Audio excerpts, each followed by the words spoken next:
I would be glad to call the meeting of the Kentucky Advisory Council for Gifted and Talented Education to order and to welcome each of you who is there. And I must tell you, I am a real believer in in-person meetings, which makes it extremely unusual that I am in Pittsburgh with some early responsibilities for the National Association for Gifted Children Conference. So I appreciate you being here. It takes a quorum for our meetings to be held. So thank you for being online or in person. And please know I'd much rather be sitting with you. The purpose for the State Advisory Council for Gifted and Talented Education is hereby created and attached to the Kentucky Department of Education. The Council's purpose is to make recommendations regarding the provisions of services for gifted and talented students in Kentucky's education system, a pretty important purpose that we have. I want to welcome Dr. Greta Hilton, who is the Associate Commissioner in the Office of Special Education and Early Learning. Welcome, Dr. Hilton. Thank you. I'll just take a moment to say thank you for all the work that you do and the time that you give in support of students who are gifted and talented across the Commonwealth. So just thank you for being here today. Thank you for those who are online. I appreciate your flexibility in these hybrid meetings as well. That can be, sometimes it can get tricky when we do hybrid meetings. So thank you for being flexible in that. And a huge thank you to my team for facilitating and running these meetings. So with that, I'll turn it back over to you. I just wanted to take a moment to say hello and to give a shout out to the work that you do every day. Thank you so much. Now, will the secretary take roll of members by reading each member's name from the member list, and members will respond with present. All right. Abigail Wheaton. Present. Present on the line. Amanda Wells. Present. Present on site. Brandy Corbin.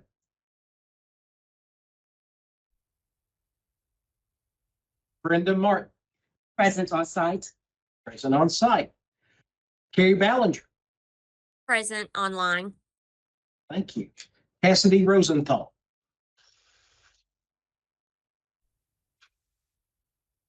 Diane Ford.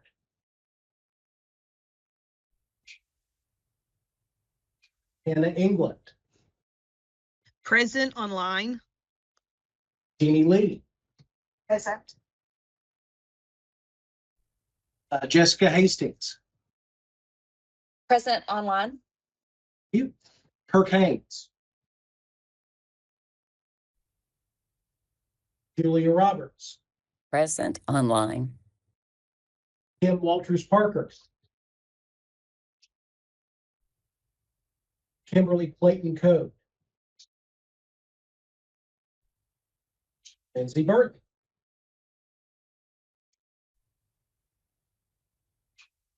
Present online. Present online. Sorry, I'm shifting back and forth between notes and the. I got you. Luann Gore Flanagan.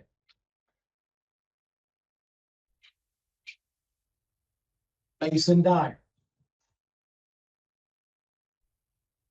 Pauline Covington. Present online. Thank you. I'm going to do my best, Ms. McKnight. You tell me how to pronounce it. You care to help me again? Today. Shade. Thank you. Shade McKnight. Present. Robin. Oh my gosh. Robin, I can't remember how to pronounce your last name. Hey-Bear. Hey-Bear. Thank you. I should have known that. Vita Stewart. Present. And Melissa Thompson. Present on site. Okay. It does appear, Madam Chair, that we do have a quorum at this point in time. Thank you. It's so important that we come and that we have a quorum. Thank you. Next, we will have the approval of the minutes. Lindsay Burton, who is secretary presently, do you have any questions of the proposed changes for previous minutes? Dr. Roberts, we need to do the meeting norms and duties first. Oh, That's sorry. okay. Sorry, That's I okay. skipped over it. It's No your turn, worries. Jared. Again, we appreciate you all participating with us today. Just a few norms that we're going to cover for you. Obviously, if you have questions or comments, feel free to offer those. So members must speak when called on for roll call or any voting.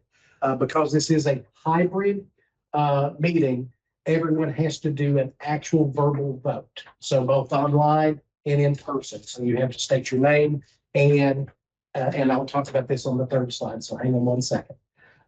Reminder to stay focused on the topic at hand for the sake of time. Materials are located in the email and posted in the SACGTE meeting Google folder that I sent you guys the other day. If you don't have access to that, once you click on it, it will send us the ability to grant you access to those. So that's in that email that I sent late last week. Reminder, stay focused on the topic agenda for the sake of time. We've already said that. Please have your camera on. This is for our online folks, and mute your microphone when not speaking. Additional feedback is going to be provided through the exit slip. This meeting is being recorded. It is also being live streamed on the KDE media portal. Hybrid meetings require a roll call vote for each item. Please state your name and respond aye, nay, or abstain when voting. You have to do one of those three. That's for our voting members only. And when participating online, as our folks virtually are, and you wish to ask a question, please click on the raised hand icon in Teams and wait to be recognized.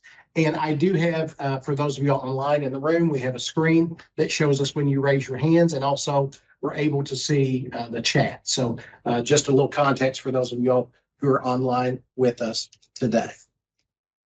Now we are to your section on the minutes. Okay, let's come back to looking at the minutes and approving them. Are there any suggestions for changes in the minutes?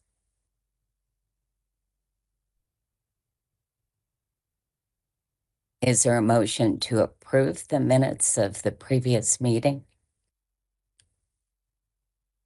This is Carrie Ballinger. I make a motion to approve the minutes from the previous meeting. Thank you, Carrie. Is there a second? This is Hannah England. I will second that. Thank you, Hannah. So all of those who approve the minutes, I think we can do this by a voice vote. Is that right, Jared? It has to be each person individually giving an aye, nay, or abstain. So since you have the list, will you call the names? Yeah, we can do that. Abigail Wheaton, Aye. Amanda Wells, Aye. Brenda Martin, Carrie Ballinger, Aye. Hannah England. Aye. Can you repeat that, Hannah? You cut out. I'm sorry. Aye. Thank you. Jeannie Lee, Aye. Jessica Hastings, Aye. Julia Roberts, Aye. Lindsay Burton, Aye. Pauline Covington, Aye. Sade Knight. Aye. All right, the ayes have it. That's It's good over. news. Thank you. And I know this is a little different for you all, but that's one of the online requirements. Anytime you do a hybrid meeting, you have to have an actual verbal vote. So just so everyone knows. Thank All you. right. And I'm going to turn it over to you, Jared, for the next item. Sure. Just so everyone knows, this actually, our prior meeting that was scheduled was supposed to be the time when we elected officers for the State Advisory Council. And so at this time, the reason that Dr. Roberts turned it over to me is she is our president and cannot conduct this piece of the meeting. So we are looking for nominations at this point in time for the office of chair of the SACGTE. Do we hear any nominations for the chair? I nominate Dr. Roberts. Jeannie Lee nominates Dr. Roberts. Do we have a second for that nomination? Pauline Covington, seconds. All right. And do you wish to serve, Dr. Roberts? I would be glad to do that. Okay. Do we hear any further nominations for the office of president of SACGTE?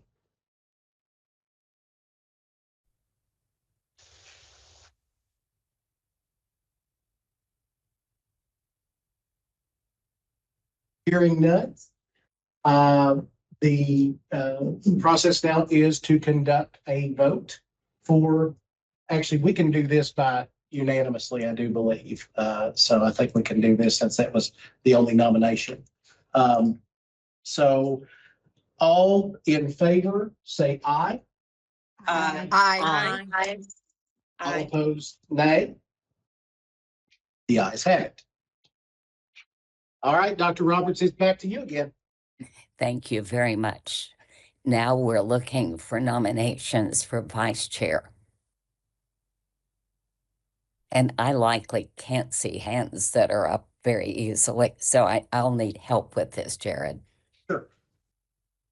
This is Pauline Covington. I nominate Hannah England for vice chair. All right. Is there a second to the nomination for Hannah England for vice chair? Abigail Wheaton will second.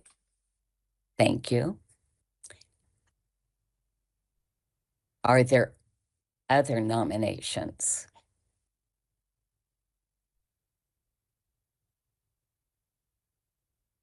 Other nominations for vice chair?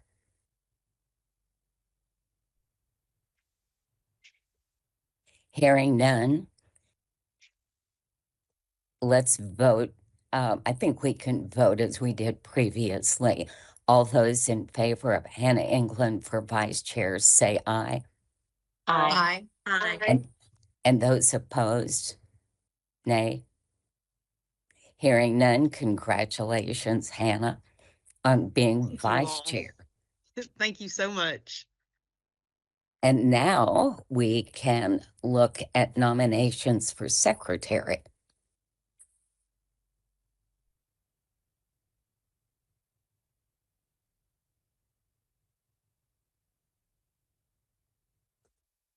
I would This like is to Pauline nominate Covington. Miss, oh, I'm sorry, Pauline. Oh, no, go ahead, Hannah. Go ahead.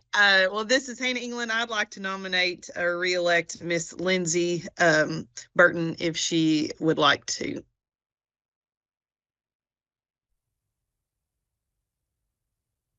This is Pauline Covington. I would like to second that nomination. And are you willing? I am willing. You are willing. Thank you. Are there other nominations for secretary?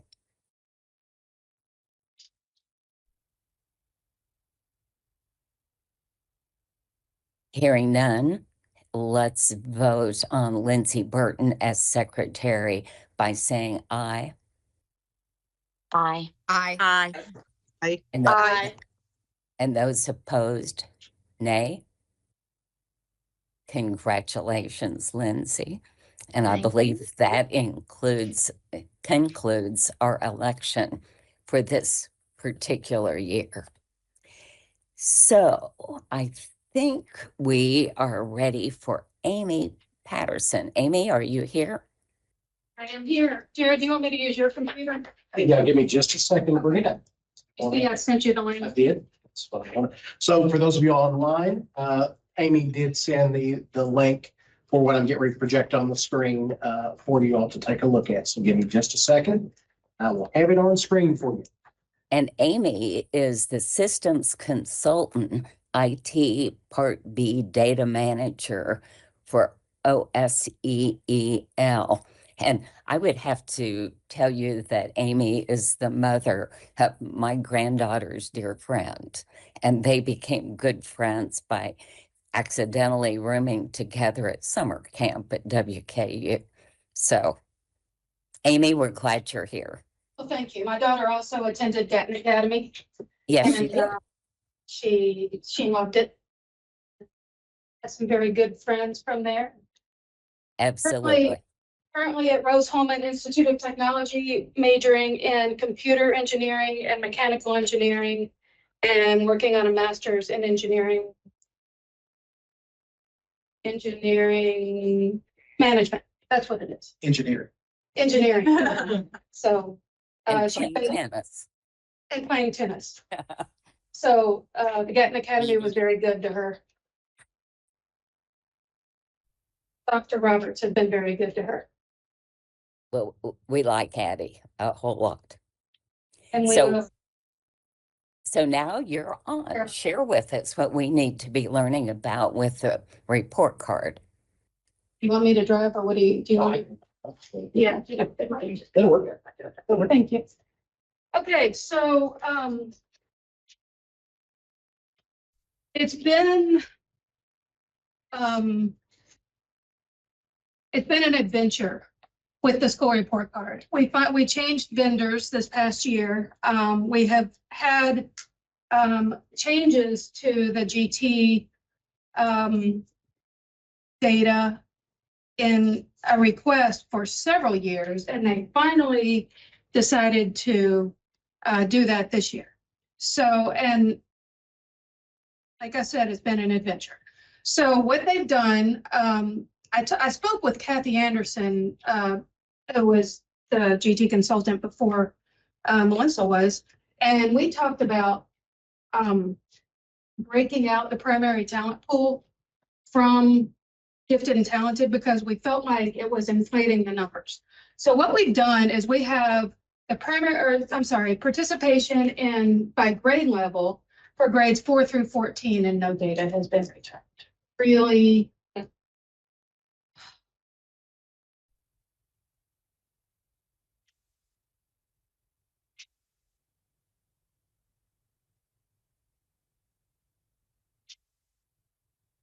So this is what first comes up when you go to educational opportunity.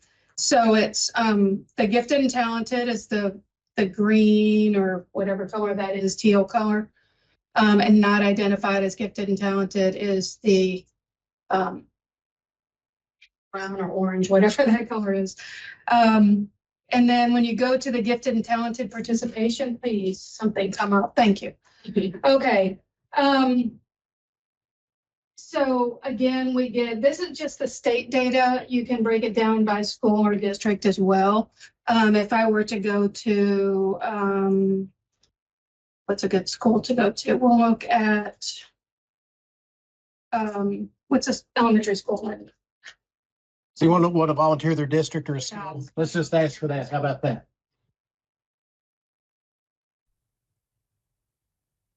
Well, I'll do Southside Elementary in Woodford County because that's where my daughter is.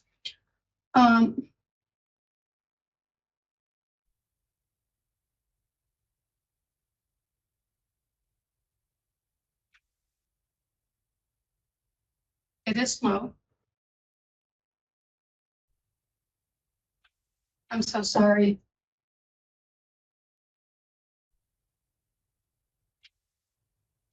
Here. Oh, okay. So this is the school, the district, and the state data.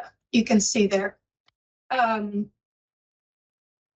So that is by grade level. So you can also look at specific categories of students, demographics. You can look at only female, for example. Jared told me I had an hour, and I thought he was joking, but this might take an hour as slow as it is. So you can look at different demographics, and then there's the data tab where you can actually see the data by grade. So I can select, for example, this is, I can look at grades 4 and 5 because this is an elementary school. And it should list out, 4th grade and 5th grade. Or I can look at all students. Let me see if I can. All grades.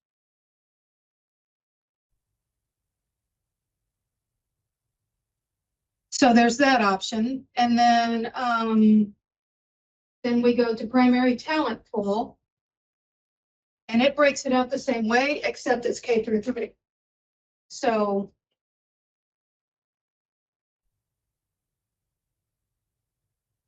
we've got school, district, and state.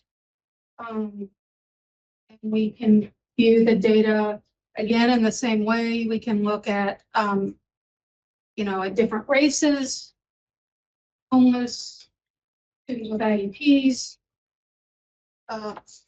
all kinds of different categories. And then we can look at the data again.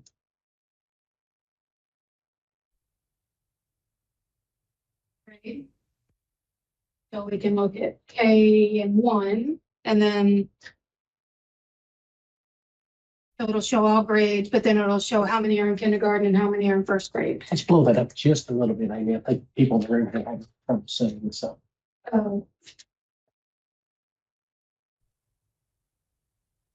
Here we go. It doesn't really fit on the screen. Yeah, sorry, mistake. That's okay. Sorry. I usually blow it up, but oh, there we go. Okay. So this is how it looks there. And then it's by category. And by category, when we set it up by category, we actually they made primary talent pool one of the categories. So again, we have the data for all students. This includes primary talent pool. But then we can look at, by category, we can look at just primary talent pool.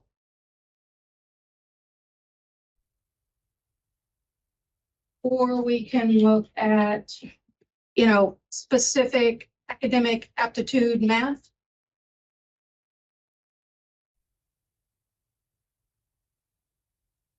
The school and they aren't working there for some reason, but it could be because I have it blown up as well. So, and then we've got the student groups over here if you want to look at it by student group as well. So do you have any questions or any? Yes. What's this grade 4 through? So that's a really good question. So there is no 13 grade, but there is a grade 14, and that is students who are on the alternative diploma track. And so they've returned after they finished 12th grade to receive services. And we actually had 1 or 2 students that were on that track that were identified as gifted and talented. So we wanted to make sure we included them as well. Thank you. Thank you. That helps. For the primary pool, do they already break down whether it was leadership or aptitude or the different types of? I don't, not that I'm aware of. It's just very pool and then the different. Outside started for. Mhm.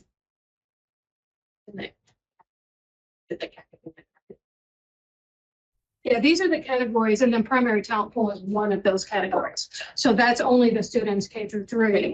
For primary talent. Right, because they aren't, it's just the pool.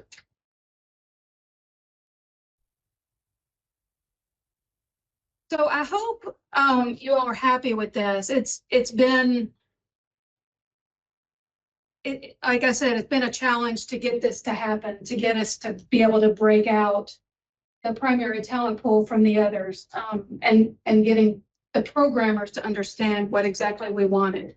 So if you have other suggestions, it's a slow moving process, but I'm happy to hear, what suggestions you have and can take that forward to the group for future years, to the school report card team. So Amy, I think it's really important to have broken out the primary talent pool in order for us to communicate numbers at all. So thank you. I'm pleased with that. Good.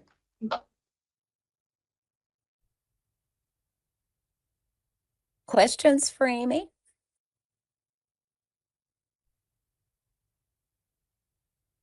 But you could tell male, female. Yes, you can.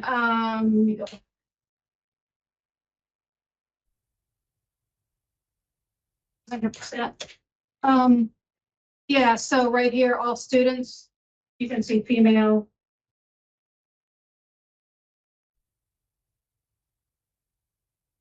And I think it's just not showing them all because there's limited screen space. For the talent pool. I don't know. Oh, I'm sorry, on primary talent pool.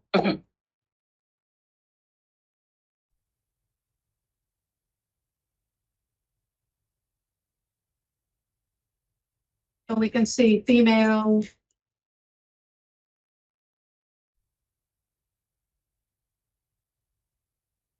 If you mouse over it, it'll actually tell you how many students there are. And male.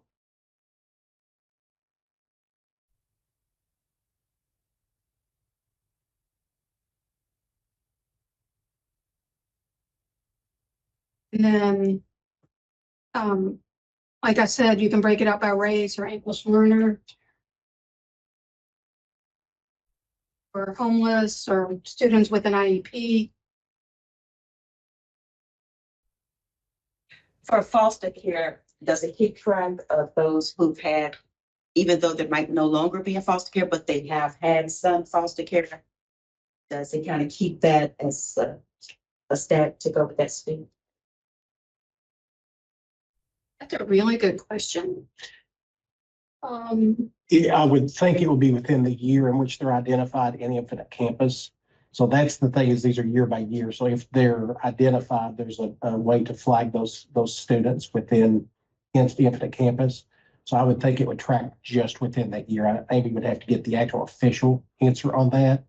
But typically that's how most of our things work, is if that's active within that current year, that's how it tracks that data.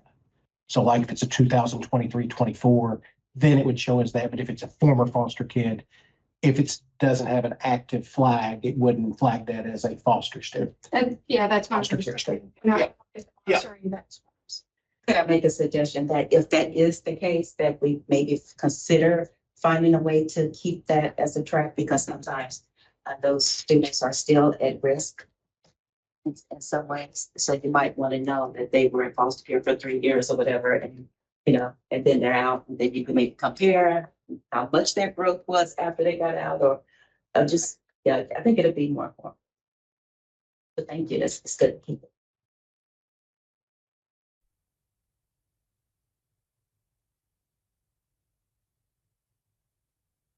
This certainly provides more information, and it's wonderful to have it readily available.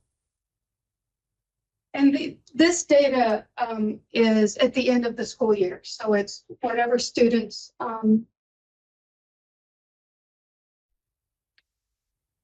it's the students that were identified at the end of the school year. Or that were gifted during the students that are in attendance at the end of the school year that were identified during the year. Or have been identified.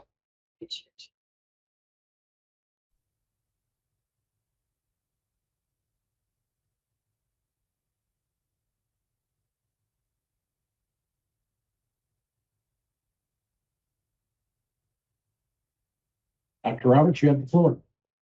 Well, I'm delighted with what you've been sharing, Amy. All of us want to access data. These reports, county by county, school district by school district, school by school, are really important. So thank you ever so much for what you've done and for sharing it with us today. Thank you. Thank you. The next part for us is something that'd be a whole lot easier to do if we were all sitting around the same table. not the case. So what we are going to do is look at priorities. Within a year, the State Advisory Panel for Gifted and Talented Education has priorities. And I think we have last year's priorities to share. Is that true, Jared? That I do not have. Sorry, Okay. I apologize for that. Well, that's okay. So we're going to be establishing our new priorities, and doing that is going to be something that we'll do with a whiteboard that I think is what we have here and ready. So as we look at priorities, please remember that the advisory group has the opportunity to make recommendations to KDE. And so that's what we ought to be looking at as we establish our priorities. There are so many things we would want to have happen that either aren't happening or aren't happening to the level at which we think it would be great to do it. But what could we establish as priorities that we really could recommend to KDE and expect it to happen? So what's the first idea that we want to share here? So for those of you online as well, if you'll notice, there is a thing that looks like a Post-it note at the bottom. And what we're going to be doing is capturing from here in the room any suggestions. And if you online want to put that in yourself, or if you're in the room and have a computer and want to access it, you can do it too. But we'll figure it out. So, all right. Thanks for your help, Jared.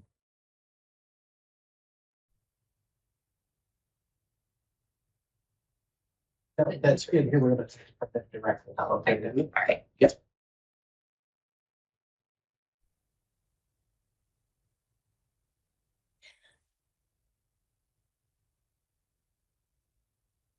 Let me start out. Of course, this is what I'm thinking about a lot of the time. I would love it if we could make people across the state more aware that gifted children are a category of exceptional children and that they have IEPs that we have called GSSPs. So to make that a shorter statement, to make educators and others aware that gifted is a category of exceptional children in Kentucky.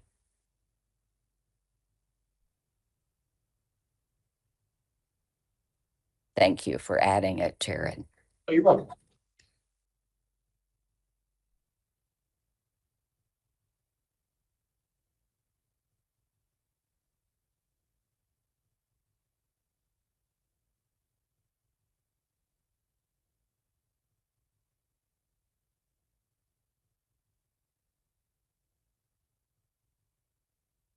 If we were all together, we'd be standing looking at chart paper, adding our ideas, which might be a little bit easier, but frankly, this is where we are today. So what's another idea?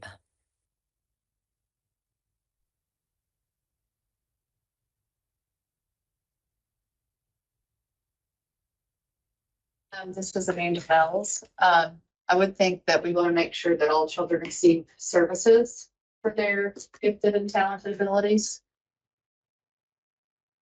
Thank you.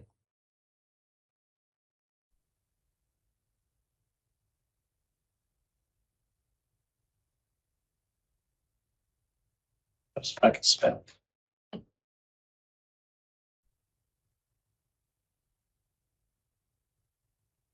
I've never seen this done online before. Kind of interesting.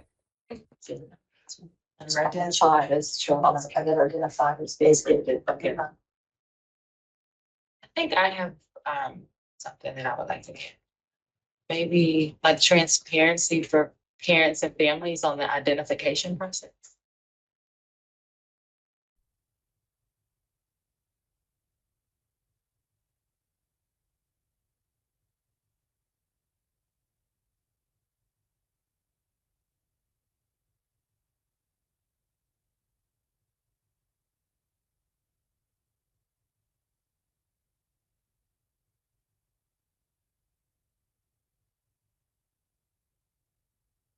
We need to more broadly advertise a chance for parents to submit their own portfolio to support their students' giftedness if they are not identified by. I want to make sure I capture that correctly. You care to say that again? More broadly advertise that parents can submit their own portfolio showing that their child is gifted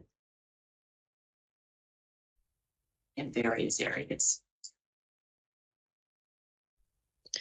I'll just raise my hand.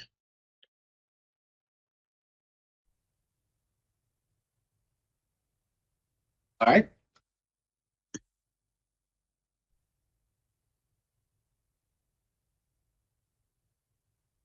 So we have a raised hand from Hannah.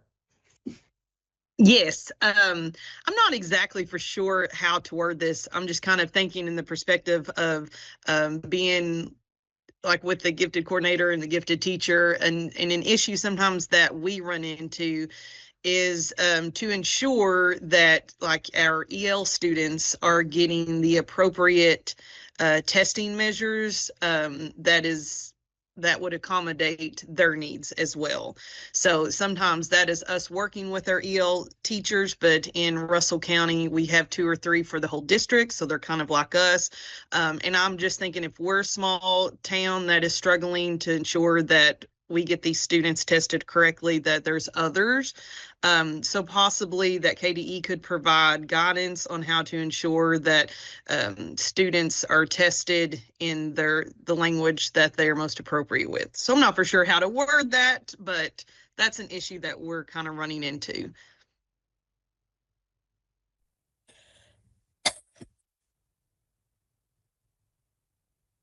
Jessica, you are next. Thank you. I'm Jessica. I'm one of the parent representatives. I have 2 things. One, we've talked about in the past, but making sure that the language on the either the nomination forms that parents fill out on behalf of their child, or just the general feedback that you give annually, I say make it where parents understand it, because we're not as aware of the different lingo, the education lingo that's used.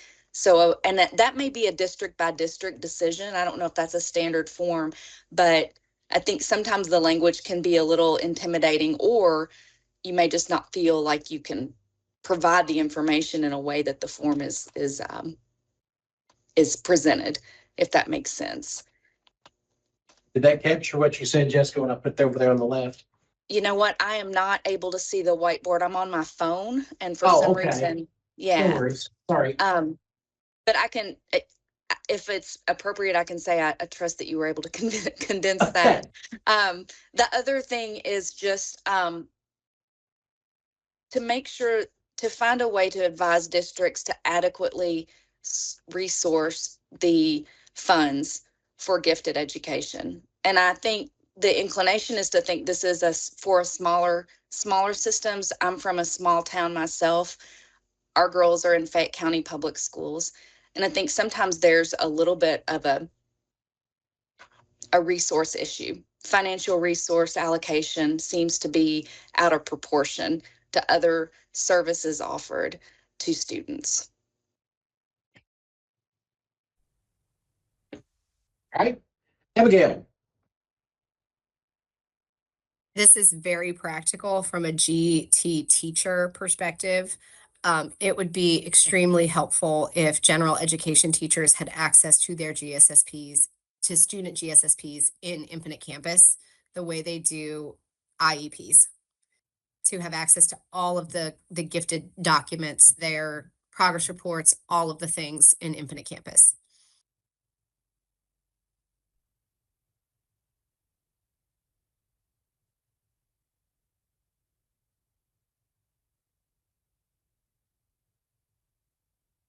They're really great. It would save a ton of paper too.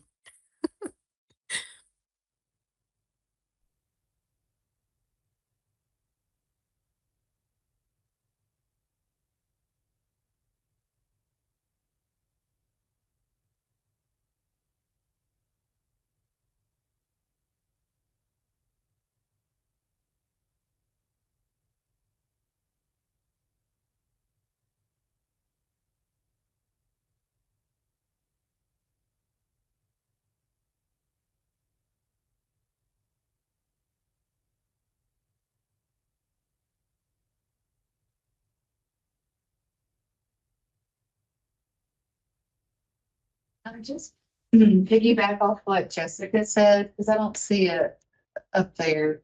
When it talks about financial support of children that are gifted.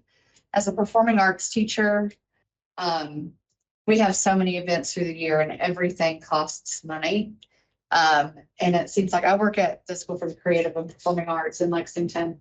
And our student population is definitely more diverse than it used to be. We have a lot of children at our school that are unsupported financially, but yet we still have to give them the services they need for their gifted and talented abilities.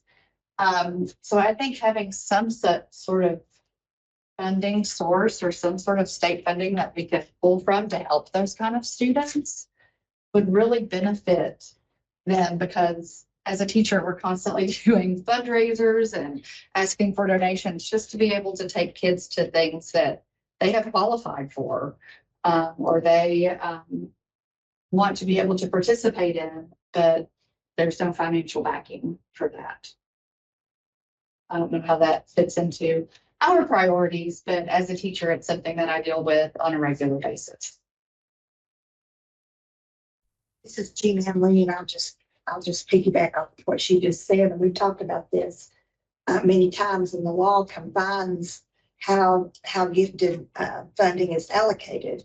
And so it really does with the categories of servicing that we provide.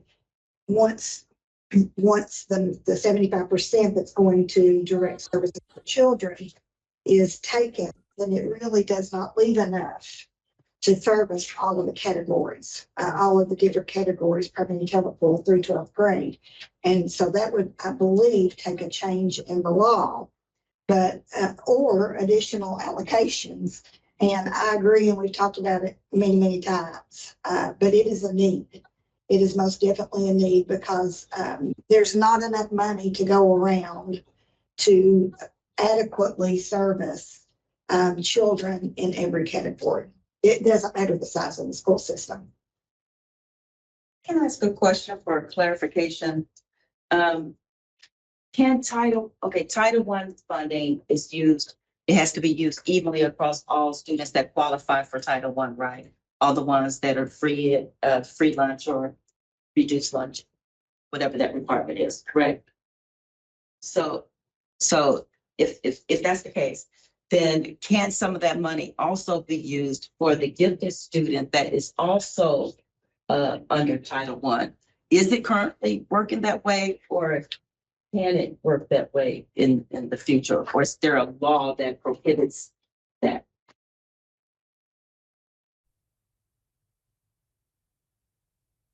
That's probably it. I'm not sure who should answer this question, but yes, Title I funds can be used for all children, including those with gifts and talents. And I think some of the title monies could be used more flexibly than they are.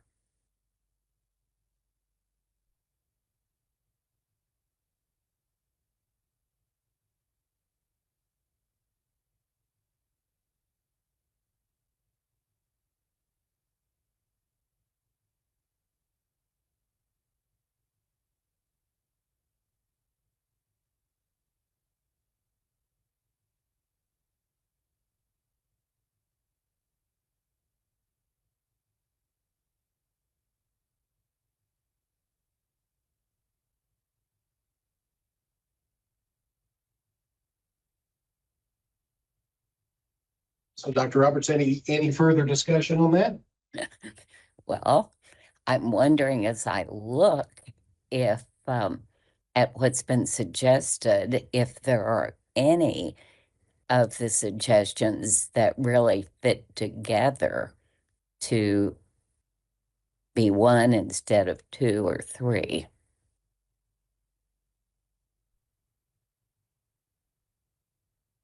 Anyone have ideas for how any of them fit together?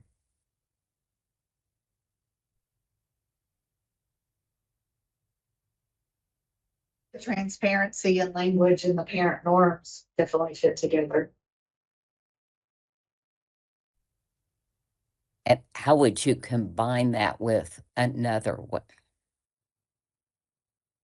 Or would you? Could you?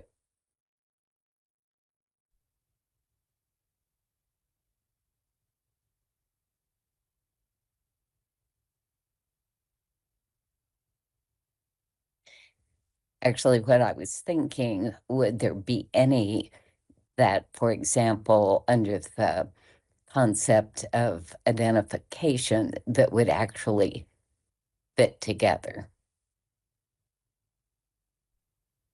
Or any other concept that we have here?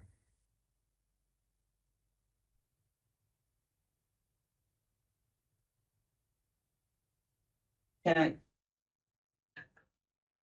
I would like to add something that I think might already go with a comment up there on the language and parent norm forms and forms and general feedback. Given English should be parent friendly. I was thinking maybe we could have and let it make it clear that parents can request a conference on that matter, to get clarification or to discuss with the GTE expert or provider. Sometimes if they don't know that they can do that. So maybe with parents, if that's one of the ones we prioritize, we could put the various suggestions for parents together, maybe with transparency, because transparency with a whole lot of things. With identification, with the regulation, which would provide the grievance process to them. Quite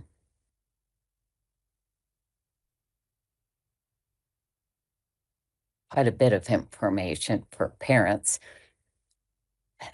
But I don't know about you all, but I confront teachers and principals all the time that don't know gifted is a category of exceptional children. Well, that's pretty basic. Mm-hmm. If anything's going to happen for the children.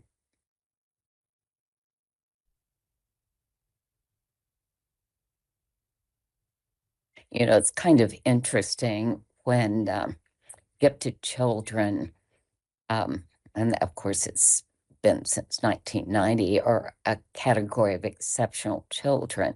And so all of the law and none of the funding goes with it. But all of the law means quite a few things for our children. And they're in the gifted regulation, but they're also beyond that. And if we had educators who understood that, if they had access to the GSSP, as was suggested, about the time that gifted children had IEPs, special ed was putting an IEP together that was standard. And of course, in Kentucky, our GSSP could be quite a few different things. So okay. If we cannot combine them, maybe we need to look at how we establish priorities for 3 or 4 of these suggestions.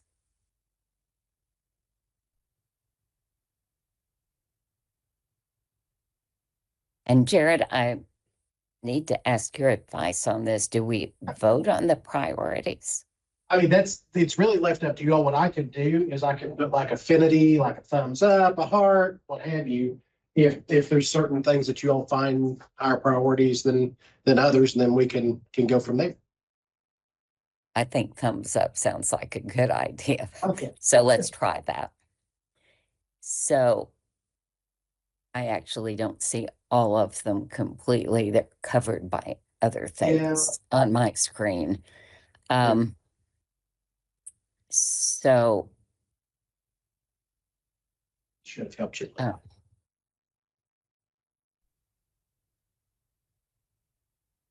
Well, let me read the ones that, although I've got a feeling we're all going to like many of them.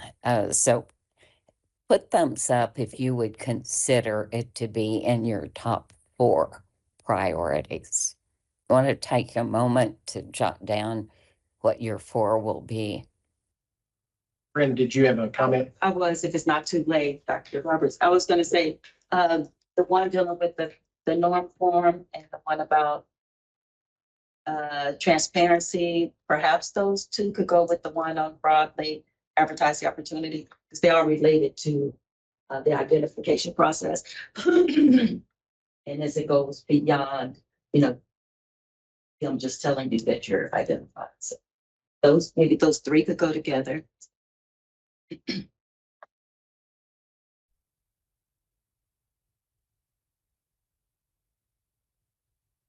If you agree with putting those 3 together, why don't you show thumbs up?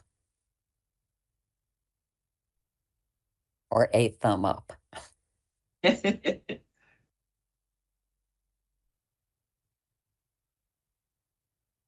And I can't begin to see anything as small as a thumb.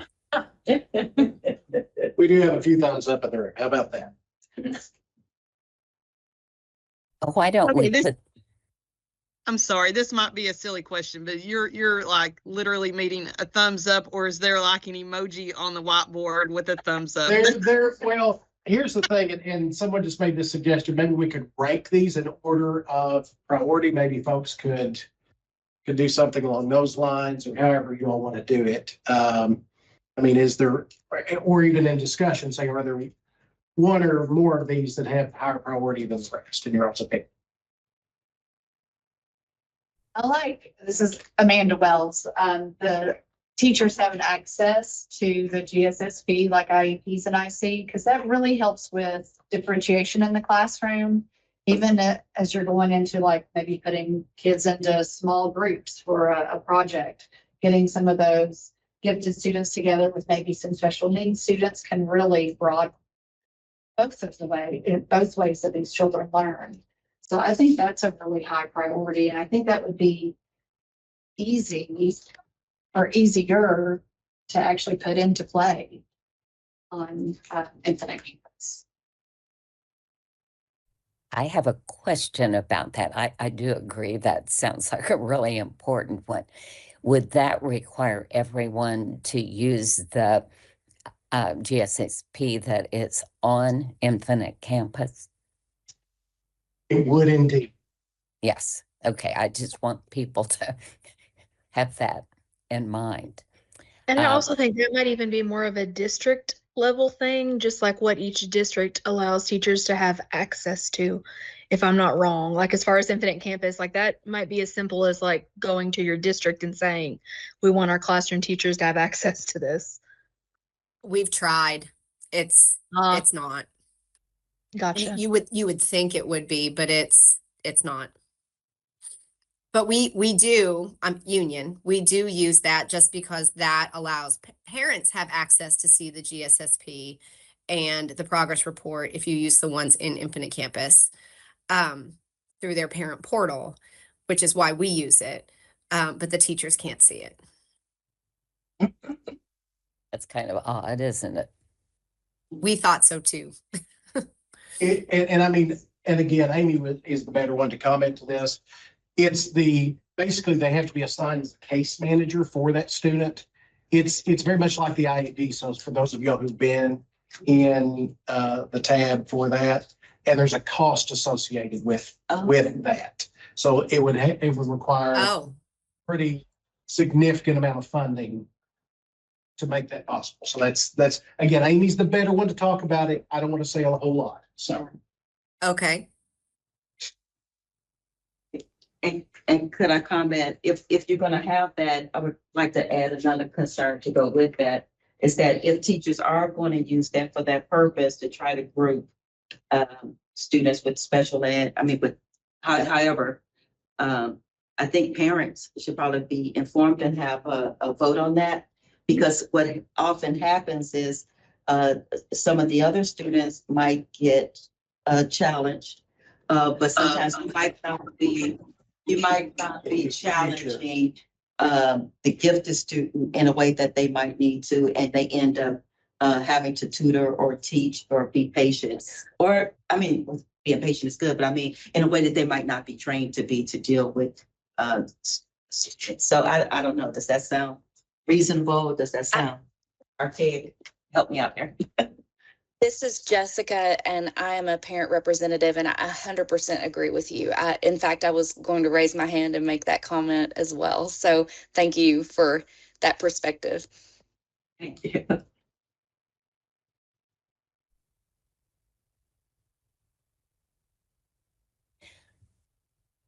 Have you each made your selection for the top 4?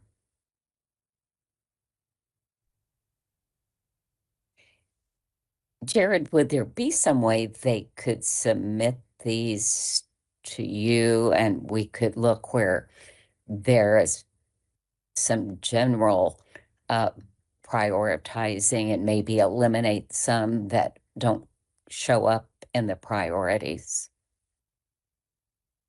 Even to the point we could look at it during the lunch break and come back with a smaller list that we could vote on. Does that seem doable? Yeah, what we may do, if it's okay with you, Dr. Roberts, is if you want to table this priorities discussion, what we can do is we can get you on a piece of paper or something like that, or I can actually go print these out if you all want to, and you can do whatever as far as that's concerned. The people online, those of you online, you're actually able to go on to the actual sticky note and do an emoji. So I can't really show you. If you want to hover over, there's like a thumbs up thing and it says add or remove reaction tag. And there's like a thumbs up, a heart, a laugh, and a thinking emoji. In the room, they can't see that by the way. So I'm talking in circles here for those of us who are online. But if you're kind of hovering over the sticky note, it says add or remove reaction tag, like in the lower left-hand corner of each sticky. Do you all see that online? Absolutely. So if you all wanted to do it that way, we could capture that. And actually, those of you all here in the room, I can share the link to this if you wanted to get on the device or do it, or I can print it out for you and do it the old fashioned. And so that's fine. I can do it any way that it works for you all. So we can maybe table this and come back after lunch and resume the discussion. That way we can save it today. It For seems whatever to me reason, it's not allowing me to see the whiteboard. All it says is whiteboarding in progress, and the organization only allows members to participate. Okay, Jessica, I can send that to you in an email.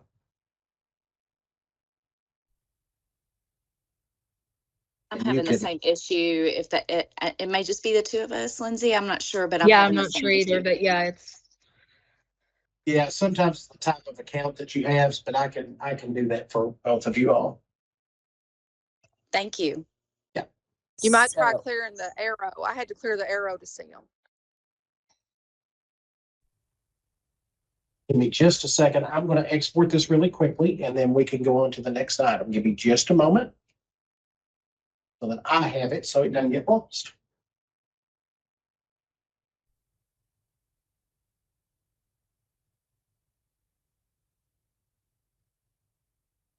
maybe some of you can come up with a more clever way to do this than I. But I'd like to table it and move on if that's okay.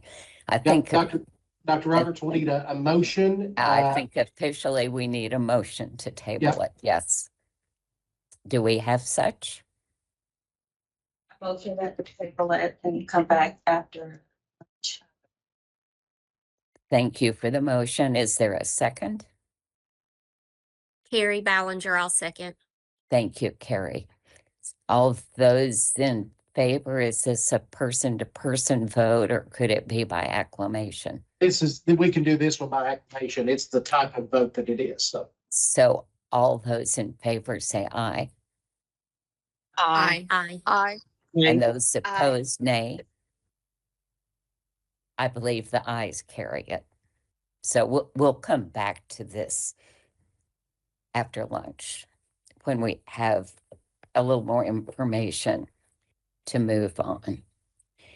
So, Lynn Lockhart, are you here for your report from the State Gifted Education?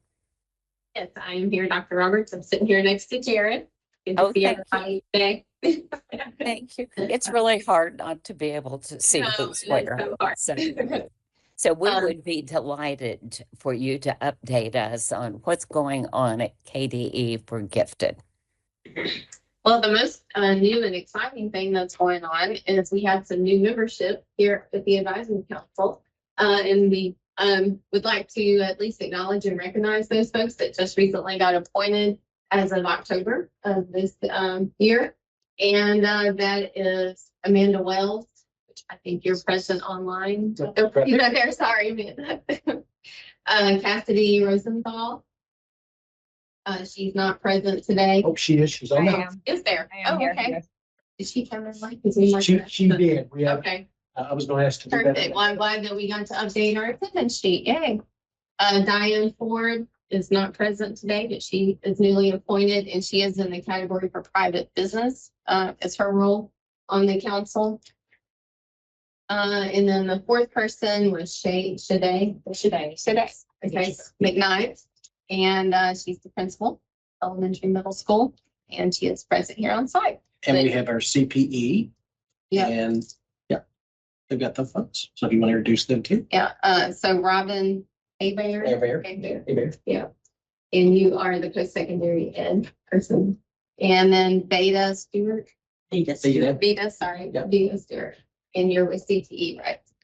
No, with OELE. OELE, okay, so OELE.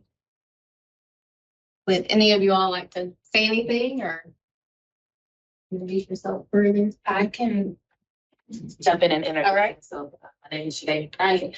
I am middle school principal at the Academy at Shawnee, and I'm really excited to be here and represent the school and my district and be able to support students throughout the time. So I'm looking forward to it. Thank you for the opportunity. Yes, I'm glad you're with us. Thank you.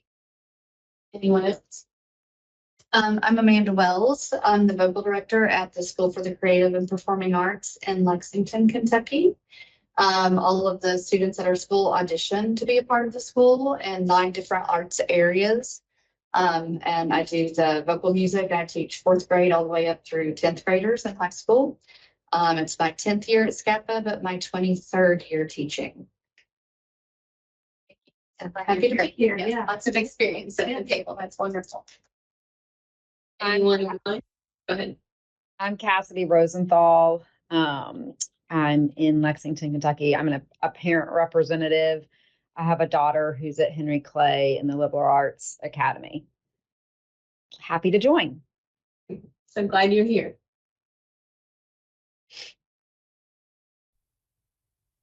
Well, thank you again for being here today. And our most new member to our whole program for the Gifted Education Program at the state level is sitting here to my left. I'm very pleased to introduce to you Melissa Thompson officially. She just joined us, about 3 weeks ago now.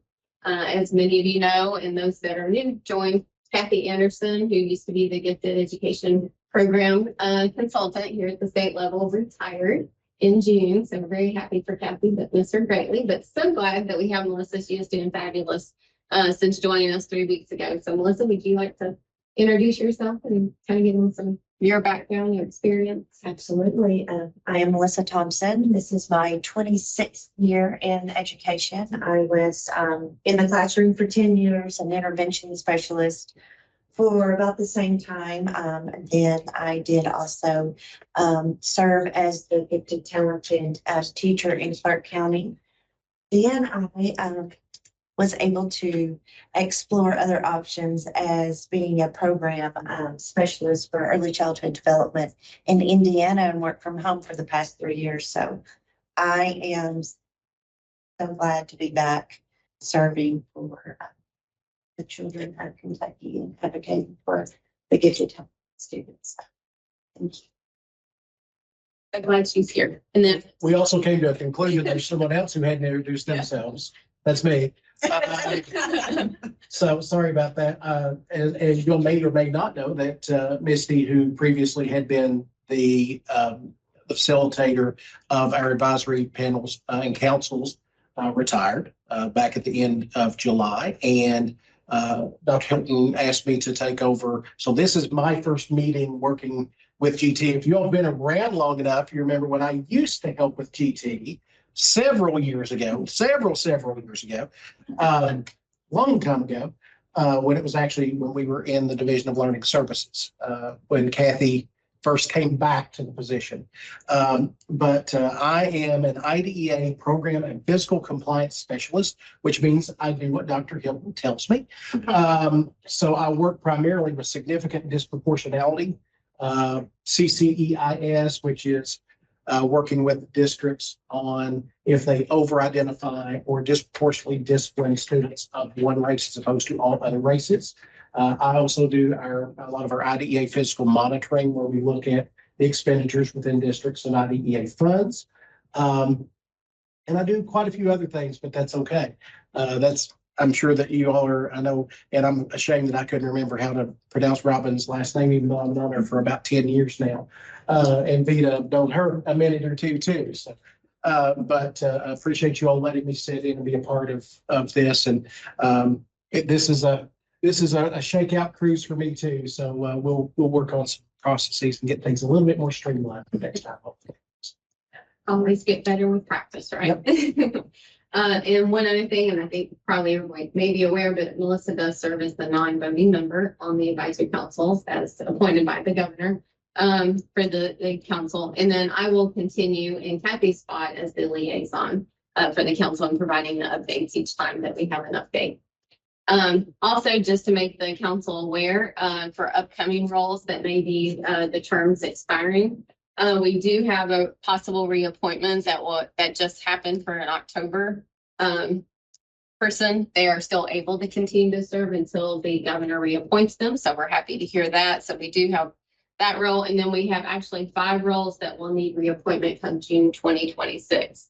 And those specific roles will be the principal high school, parents that serves on SBDM, a GT coordinator, post-secondary independent college university, and a teacher in middle school. So as you're out in public and talking to people, just kind of be aware of those roles that will be expiring. If the person who's currently serving in those is not able to continue, then we can kind of hopefully get ahead of the game and be sure we can encourage them to apply to be nominated or appointed to that role so we can continue to keep our quorum and having our meetings. So that's kind of what's happening on the program side of things. Currently, we're getting Melissa in place so we can continue building our program. And most recently, the big thing that happened on the left side of the slide that we have up there is around training. So we got training out at the beginning of the school year to new GT coordinators. It's an online video program where they can sign in and go through the training. And also got it for beginning of the year training in general for veteran gifted and talented coordinators that work at the district level. We had quite a good response from that. They fill out a Google form just to give me some feedback on how they like that training and how it supports them or any suggestions they have. And they also get ELA credit for taking both of those trainings, 1 hour credit. So those went out come June 1st and September 1st. And been giving technical assistance around that and really helping. And Melissa will be now ready to help provide even more technical assistance and guidance as we get phone calls or emails asking for district support and parent support. And that's all I have as far as right now what's happening. Does anyone have a question for Lynn or Melissa? Oh, Melissa, we're certainly glad to welcome you to KDE, and we're happy to work with you, Lynn. So we think we're all good partners. Thank you. Thank you. Thank you.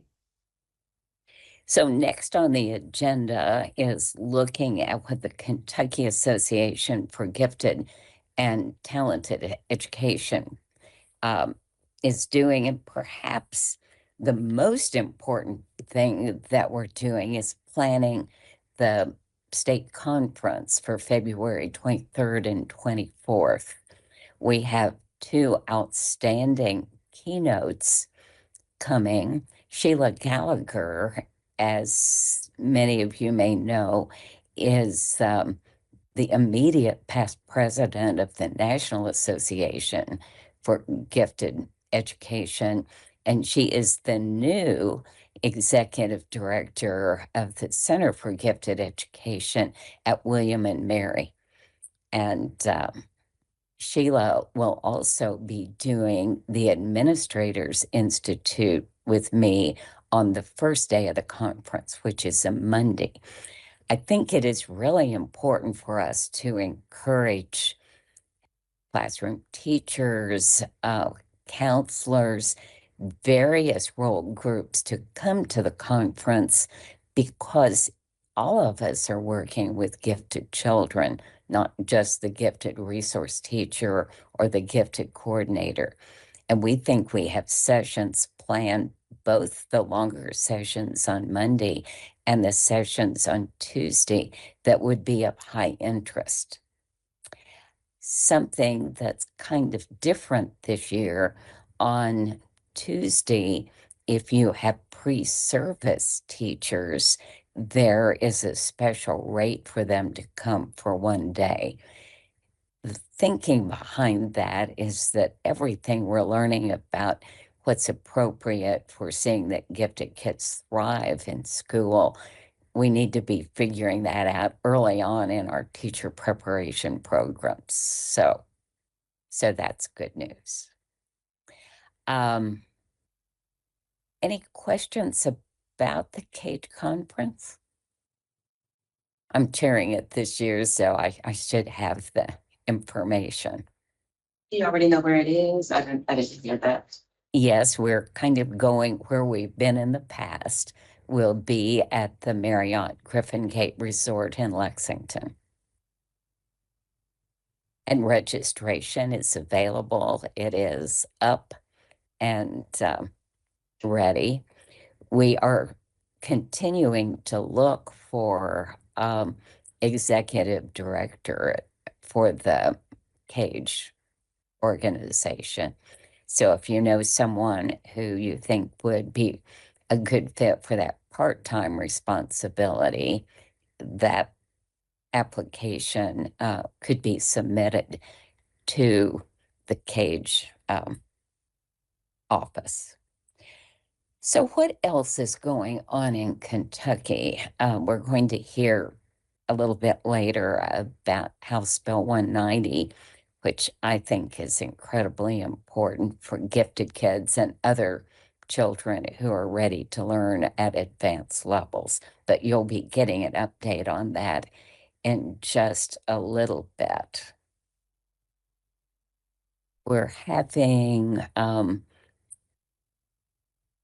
online chat and chew sessions that anyone can sign up for, and I believe there'll be one next Tuesday at 12:30 Eastern time. So this is for parents, this is for teachers, it's for anyone who has a lunch break at that particular time. And CAGE has been sponsoring two of those already, this one, and then there's another one that's coming up. I don't have that date in my memory. So that's my update from the Kentucky Association for Gifted Education. So I think that takes us to you, Sarah. Sarah Medley, are you here? Dr. Roberts, she is not in the room at the moment. What I'm going to do is I'm actually going to step out here to the printer and get the priority sheets, and that way we can work on them until Sarah gets here. We will take a break for lunch after her presentation, just so that you all know. I don't want you to think you're going to sit here forever and ever, amen. So if you need to take a rule of 2 feet break right now to get what I'm saying, let us say that. Her presentation is at 11:30. It's when it's scheduled. So if you'll need to take a rule of 2 feet break, and I'm going to go get these sheets so that you guys can mark them up, and then I'll share them online too. So Sarah, I am happy to introduce you to our advisory group, Sarah Medley, and I had the opportunity to have a conversation with her just last week. So I'm looking forward to you updating our advisory group. Welcome. Thank you. Thank you so much for inviting me. And I am happy to go through a high-level overview of the legislation, just a little bit. A high-level overview of the legislation, and then happy to navigate questions. And if there's anything I can't answer, I can get the answer for you. And I also just want to say how much I appreciate the work of this group. My daughter is identified as gifted and talented. And so I'm very invested in the work from the parental side as well. So I just appreciate what you do. Okay, let's get started. House Bill, one more please, sorry about that. House Bill 190 passed during the last legislative session. And I know this is a lot here to try to see, but it had 2 sections amending 2 different statutes. And the first section now requires school districts, and this is by December 1st, so, you know, in like 3 minutes, to establish policies both by grade level for grades 4 through 12 and in specific content areas, which includes language arts, math, social studies, and science, that promotes advanced coursework and accelerated learning. And this is a little different because you don't commonly see policies that break down at the grade level and in all those content areas. The bill did add a definition for accelerated learning, which I've provided here, and the text is a little small, but I'll read it to you. It says it's an organized way of helping students meet individual academic goals by providing direct instruction to eliminate student performance deficiencies or enable students to move more quickly through course requirements and pursue higher level skill development. Sometimes I feel like we'll hear accelerated learning used in a couple of different ways. Students who are behind and need to accelerate to get to grade level, but also students who need enrichment and moving beyond grade level content as well. It also provides a definition for advanced coursework, which is educational programs or opportunities designed to challenge students with more rigorous content beyond the standard curriculum. And that can include advanced placement, IB, dual credit, honors courses. And so it can look a few different ways, but it says it's programs and opportunities. So it's a little more broad in that definition. I also wanted to link for you guys, we have developed a guidance document. So part of the bill required the KDE to, by December 1, which kind of isn't the most helpful date because schools and districts have to have their policies by December 1. And so we went ahead and published our guidance in advance, you know, so that it could be utilized by districts. But our guidance document had to focus on the preliminary use of assessment data and other criteria that might be considered for identifying students for advanced coursework. And so it does hit, you know, students identified as gifted and talented, but I believe the intent of the bill was to really expand beyond those for students who do show an ability to be in more advanced coursework of some kind. Okay, next slide, please. Thank you. So I kind of break it down by the district side and then the school side. So the bill says that the district must include the following as part of their plan. They have to make it publicly accessible and on the district website. They have to describe the strategies and approach to advanced coursework or accelerated learning options, and those are used pretty interchangeably throughout. So I believe it's really at the district's discretion to decide, do we have an advanced coursework policy? Do we have an accelerated coursework policy? Or are we just saying it's both? But they have to have the strategies and approach by grade level for each of the content areas. And then they also have to include service delivery options for students who are identified as gifted and talented in those same content areas for each grade level and subject area. So that would be, you know, grade 4 science, grade 5, 6, all the way from 4 to 12 for each content area.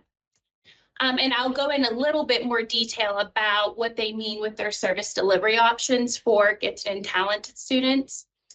And then also districts are required to, and this part wasn't in the bill, but it exists already and it's related. So we wanted to make sure to bring in any other interacting policies that might impact the district's policy. And so 158.622 requires a school district to accept for credit high school coursework that's completed by students in middle school, grades 5, 6, 7, or 8. If the student receives a B or higher, or if a student, I feel like this is less common, but if a student has taken an advanced placement course in middle school at 3 or higher. So no matter what, if a student is in middle school and they're doing that high school coursework, the school district must give them high school credit for it. And we've seen some questions about that because I feel like some of this is especially new for elementary and middle, and trying to understand exactly what that means. But in a case, let's say if a student takes Algebra 1 in 8th grade, my daughter did that, she technically would only have to get 3 more math credits after that because she got her first one while she was in middle school. Now, I'm making her take 4, but so it will count toward the full graduation requirements too. You're not just receiving like an elective credit or something like that. It meets the same mathematics requirement in that example. Okay, the next slide really lists out everything that the bill said in terms of requirements for students who are identified as gifted and talented. I wanted to make sure to have a slide for this, given, you know, who I'm speaking with. And it really doesn't give you a lot more to work with besides exactly what you see here. And so you have to have service delivery options for students who are identified, again, you know, at each grade level and subject area for accelerated learning or advanced coursework. So it could be either one, you know, depending on how the district wants to approach it. And they have to provide at least one of the following service delivery options. And it's a really broad range of opportunities. I feel like a lot of school districts offer this, but also I think it is very helpful, especially for some of those younger grades as well, to consider things like mentorships and seminars and travel study options or other things like that that provide an enriching experience for those students.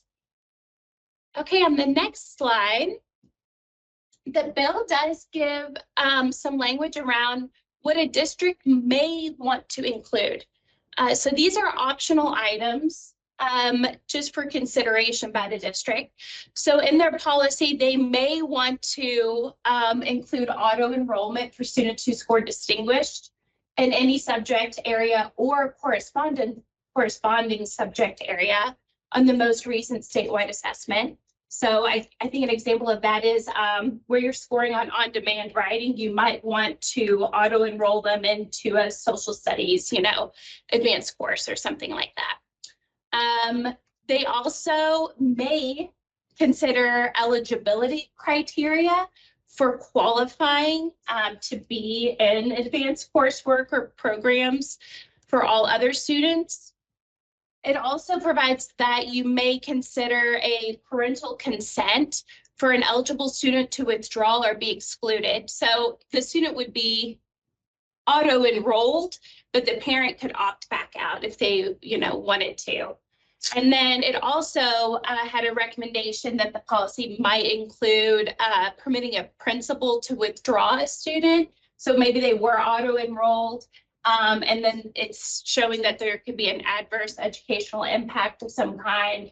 And so the principal would have the ability to remove the student on their own accord versus having the parent require it. Again, all of these things are kind of just ideas that districts could consider in their policies. They're not requirements at all.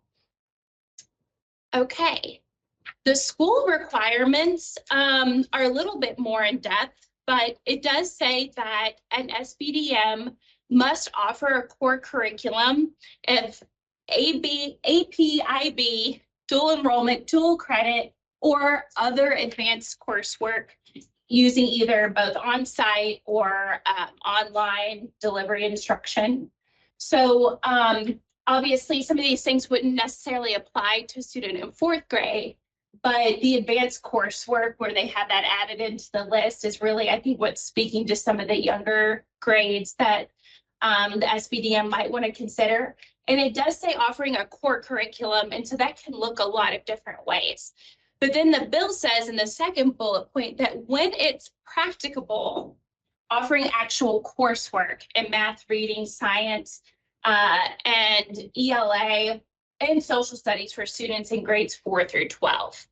And so schools are not required to have standalone courses. I have received a couple of questions about that because of the when practicable language. And, you know, every school has different resources available, different needs, but they must still offer the core curriculum and advanced coursework for those students.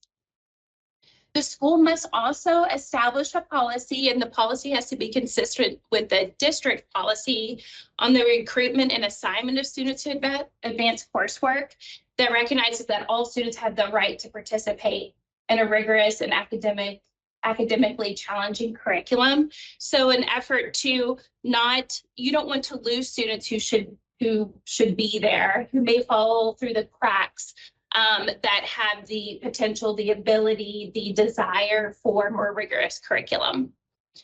The policy should also require that the school notifies parents, families, guardians about the benefits of participating in advanced coursework and the advanced coursework options that are made available to the students at the school. They must admit students into advanced coursework in accordance with the district plan. And then, so maybe an example of that would say the district says that if you score distinguished, you're automatically enrolled, then the school has to follow that. And then it also requires, and I mentioned this earlier on, that credit is awarded for students who are in middle school that are completing high school coursework by scoring a 3 or higher on an AP exam or a B or better in the course. There are some additional requirements that are just in regulation, and these have been in regulation for a while, but again, in an effort to pull in any related policies that are out there that might be helpful to schools and districts when they're developing their policy. This specifically speaks to the recruitment and assignment of students in advanced placement courses, meaning like AP courses through a college board, focusing on providing equitable access for participation, and having, you know, multiple options for instruction, either on site or online. One thing that I think will be very powerful in implementing the bill requirements is using the ILP process. The law requires the individual learning plan to be in place by grade 6. So that way, if you do, like my daughter wants to be an astrophysicist, that's something good to discuss along the way of here's the coursework that you're looking at ahead. Here's the coursework that you should take next year. And different things like that. So that way you're ensuring that students are planning for, you know, the goals that they have for themselves. And then also it requires that there's a equitable process for the recruitment of underrepresented students for advanced placement courses, and, you know, really focusing on does the enrollment in your advanced placement courses look similar to the enrollment of your students? And making sure there is good equitable representation of all demographics. And then also you have to assign the teachers that are certified in the appropriate content area and have received the professional development that they need for AP courses. And that was, it was a lot very quickly. But I'm happy to elaborate on any of that or answer any questions that you may have. And again, encourage you to check out the guidance document that we've made. It provides all the same information that I've said to you, but just a little bit more depth. But then it also includes some language around open enrollment considerations. So that way students who maybe demonstrate a lot of the characteristics to be successful in advanced coursework, but maybe just missed scoring distinguished by just this much on that one particular day. That there is other criteria that a school might want to consider, such as, teacher recommendations and, other leadership qualities and, experiences that the student has had, classroom observations, interim assessment data, screeners and diagnostics, and things of that nature. Yeah. So that's HB 190 in a nutshell. Or do we have that guidance document that's there referenced? It's linked in my slides. Yeah, and those will be going into the GT, into the Google folder after the meeting.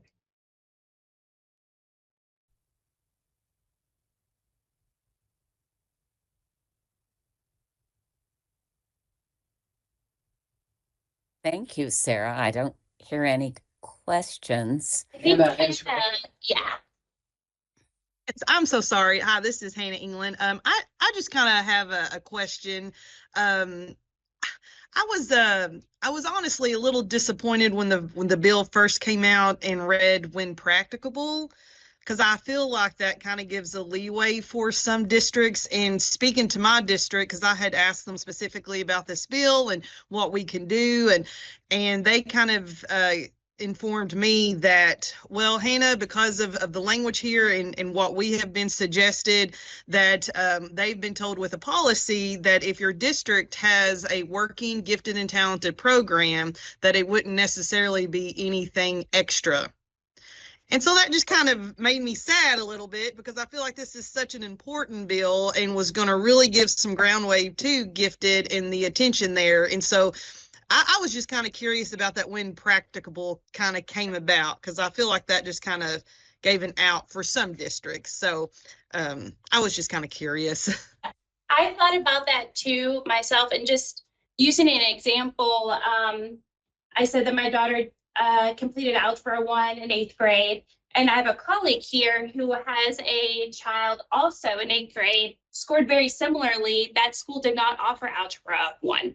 So, you will do acceleration, maybe in the classroom, but that is a real barrier, I think, sometimes for some students in the program my daughter's in. You cannot get in unless you did take Algebra 1 prior to entering high school. On the flip side of that, KRS 160.345 gives the authority to schedule students to the principal. And so if you are, you have recruitment issues for some teachers that you may need, scheduling sections could become a challenge and things of that nature.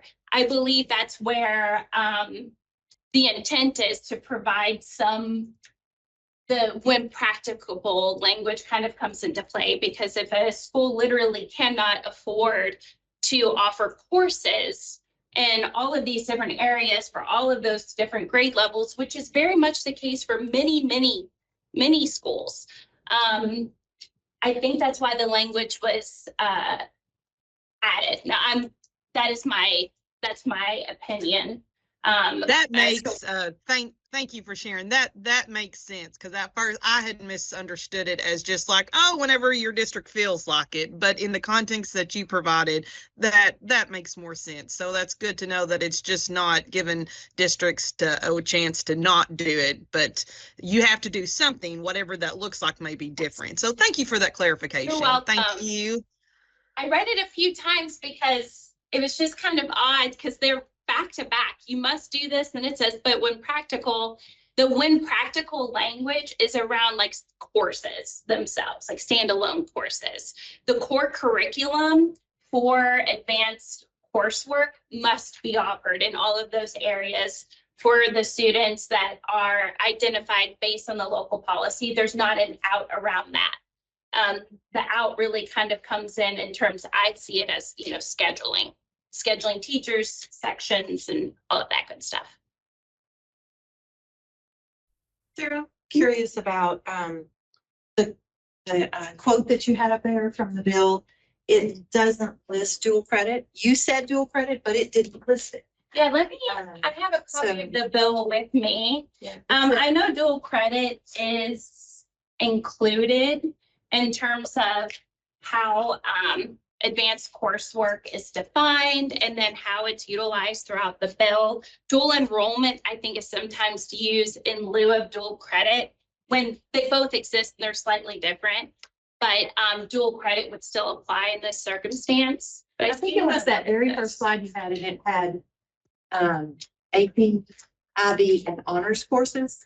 And then you said dual credit, but it didn't say it on there. So I didn't know if that was actually in the bill language or not.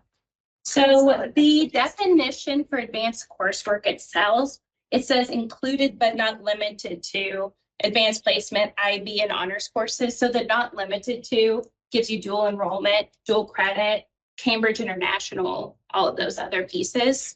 It's interesting that it's not listed. It is because it's such a huge, like, dual credit is growing exponentially. Oh, yeah. But, in our guidance, dual credit is, when you think about including but not limited to, that's like some of the not limited to that, you want to make sure to highlight. I think I saw it somewhere else. I think it was under department. We talked about district policy requirements. We talked about education programs, baccalaureate, and I think I saw something about dual, whether it's dual enrollment or. I just thought it's interesting that it wasn't included there. Yeah. I heard you say it and I saw it in another. Yeah, but it was just. It is kind of interesting if you're going to omit something. That's a weird one to omit, but it's so popular. IB is the least. I think there are two IB programs in Kentucky, maybe. Yeah. Right. You all probably know better than I That do. language is back from when April and I were working with it. That's how long it's been. That definition. That's how long that's been around. Interesting. So the advanced coursework definition is new. That was added into the bill. Yeah. Where it has the included but not limited to language. But dual credit would be a part of that. But I'm glad that you mentioned that because I just want to make sure that's widely elevated throughout our guidance document as well. So I'm going to make a note of that, just that would be an option to include. The sponsor. That is such a good question. I don't remember it. I'm trying. Who was I can this? look it up. I can look. Are you talking about the bill sponsor? Robert Duvall was the sponsor. This is Representative Duvall. Okay. And he's from Bowling Green. And I would like to add that this idea is not new to Kentucky. North Carolina was the first state to have legislation in 2018, and they have focused directly on mathematics with automatic enrollment with no option for getting out other than the parents. And they have had way more young people taking advanced math classes. Numbers are pretty spectacular with that. And there are at least 7 other states before us who have legislation that's moving in this direction. I do want to add in the second section of the bill, which amended 160.348, that's where you get into the SBDM piece, that they shall offer a core curriculum of AP, IB, dual credit, dual enrollment, or other advanced coursework. So they have it there. They didn't necessarily cross-link it in their definition and instead use, including but not limited to, but that would apply, across the board. What was that? 160.348. And in the slides too, I linked the different statutes that I spoke to, both the ones that are involved in the bill itself and then the other, related statutes too. So those are available. All of you know that we have quite a bit of legislation on reading and math to get children a proficiency by 3rd grade, which makes the 4th grade the natural place to move on with this. The research, and there are several research studies that look at large databases on heterogeneously grouped classrooms of math and reading show that in a heterogeneously grouped classroom, I'm going to give you the range, both for math and reading. It's even larger for reading than math, but a fourth grade teacher could easily have 7 different math levels within that class. And if we aren't looking at the children who are ready to learn at the top levels, they're not getting much in many classes. So that's why looking at fourth grade all the way up offers opportunities to cluster group and do things with children that would ensure they have the opportunity to continue learning.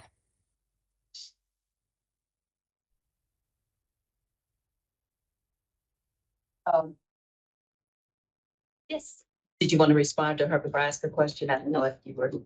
Oh, I didn't know if it was like a question I didn't think specific I wanted to be sure. or just a comment. Okay. Okay. The idea of dual credit, is there something in writing that requires the Kentucky colleges to accept and give a child credit when they come in?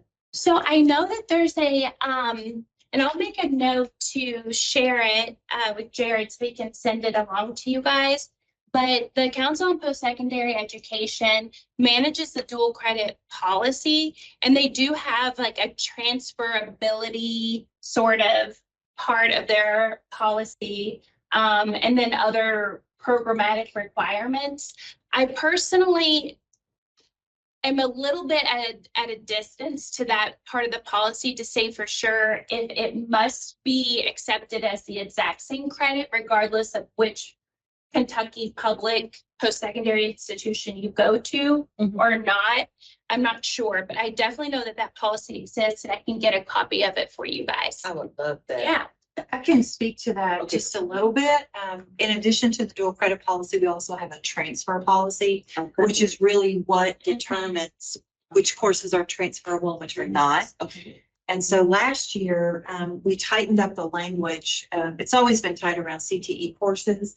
Last year, we tightened up the language a bit more around general education courses, which would be kind of in those categories of reading, writing, math, social studies, and science. To say that dual credit, especially the ones that are paid by the scholarship, would have to be in an institution's general education core. So if it's in the general education core, then it should transfer as that, whatever it was identified by in that core.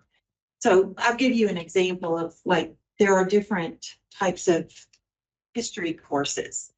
And students, according to our general education core that's established by the Council on Post-Secondary Education, some institutions might require 3 hours of history, some might require 6. So if a student has 6 hours of dual credit in history, they go to an institution that only requires 3, then one of those courses might transfer as an elective. It typically does transfer. It rarely just falls into a bucket of this doesn't apply at all. But sometimes it transfers as elective credit rather than general education credit. And that's what we're really working on right now, is to tighten that up. But there is a transfer policy that says if it's in a gen ed core from one institution, it should transfer to another institution, another state institution in that same category. And the significance of that is if it's elective, they might get like a 1 credit hour, and in general, they might get 3. Is that? Well, it wouldn't be so much about the credit hours, but it would be more like, you know, if you're a student, you go to college and you want to major in a certain, you know, discipline. And then you're taking all these courses, you go there as a freshman, you're taking all these courses, you look forward to being able to choose your electives. But if that course has slid in as an elective, it sort of limits your options on the types of things that you could choose.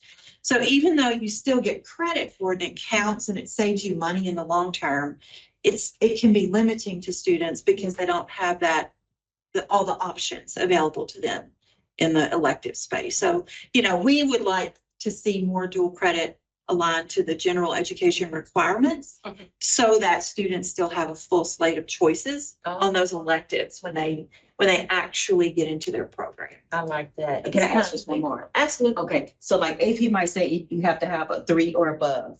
Can that college say, we only take it if it's 4 or above, or you have to have a 5? Can they second? Well, I think I noticed in the bill that it said a B or above.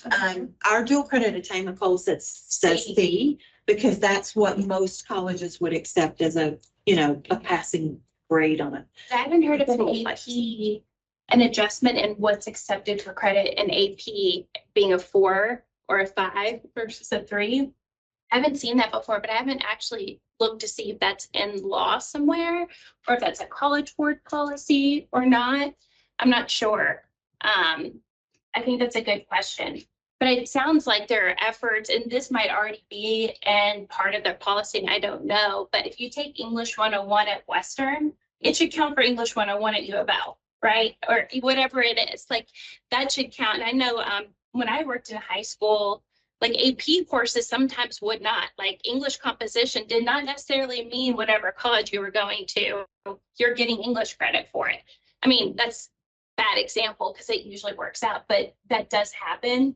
But I don't know in terms of the public institutions in Kentucky. I know there's been a lot of effort around transferability there. Most of the institutions have a like a matrix for AP courses. And it will say, if you pass this AP course, it counts for this course at our institution. But we don't, Kentucky doesn't have a common course numbering system. So English 101 at one institution might not be called English 101. We all know what we mean when we say English 101, but that might not be the actual number, when you transfer from one institution to another. But they know what it is, they know what that basic course is. Thank you so much. Any further discussion? Dr. Roberts, we have this time scheduled as a lunch break. Well, thank you, Sarah. We so appreciate you sharing information with us. And I think a lunch break sounds delightful. I only wish I were there to have lunch with you. So until 1 o'clock. There's been 2 hands up. Just Oh, there were hands up? I'm sorry. Yeah. Yeah, I don't know if they were old hands or new hands. Yeah, it's a hand. Okay. I was just gonna say. Yes, you go right ahead. I was just gonna say to the AP question, because I taught AP for years before I transferred into gifted and talented, that it is dependent on the institution as to what they're going to accept. If a 3 is acceptable, 4 or a 5. That's all I was gonna say, just to clarify. Oh, okay, thank you. Yeah. You 4. And in some cases, they will even accept. So I know, for example, I had a student go to Murray, and they passed AP US History with I think either a 4 or a 5. I don't remember. Yeah. If they would have passed with a 3, they would have gotten credit for 1 US History class, but because they scored at the higher level, they actually got credit for 2. So just what those AP credits transfer in as depends on the institution and is very, very variable as to what's going to be accepted as what course. Dual credit is easier. Dual credit is more easily transferred within the state.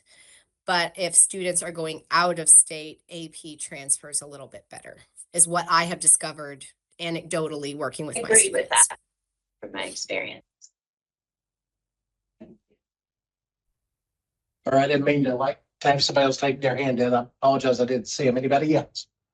I just kind of want to well, not really add to that, but just I don't know if there was a way, or if y'all have suggestions on putting maybe possibly incentives associated with students taking AP courses, because what we're finding here in our district, we went to the high school, we went to parents, and they're like, we have kids that will sign up and they end up dropping it because they whereas dual credit, where you can get, even if you pass it with the A, B, or C or what have you, that will probably transfer. But with the AP, if they go all year and then they fail, then they don't have that credit. And they said we can't get kids to sign up for AP. And so I had one parent to reach out and said, I wish that there were more incentives for students taking AP classes, because if my child has like maybe takes a harder class and gets a B in it, and that's going to affect their GPA, where you have a student over here that's taking advanced PE, to the public, to the top 10 graduates or what have you, that 4.0 is going to look the same. But on the other side, where the student, the quality of classes, the rigor is completely different. So I think it would be interesting if, more KEYS money could possibly be attached to AP courses as an incentive for students to take that. But we're struggling getting students to sign up for AP classes. So that was just, I didn't know if y'all had any suggestions on that. Thank you. Hannah, I actually do. So what Union has done a few things. Number one, AP classes are weighted and dual credit classes are weighted. So they do get that weighted GPA. We also put in, and this, you can take this for what it's worth. We put in a no drop policy for the first quarter.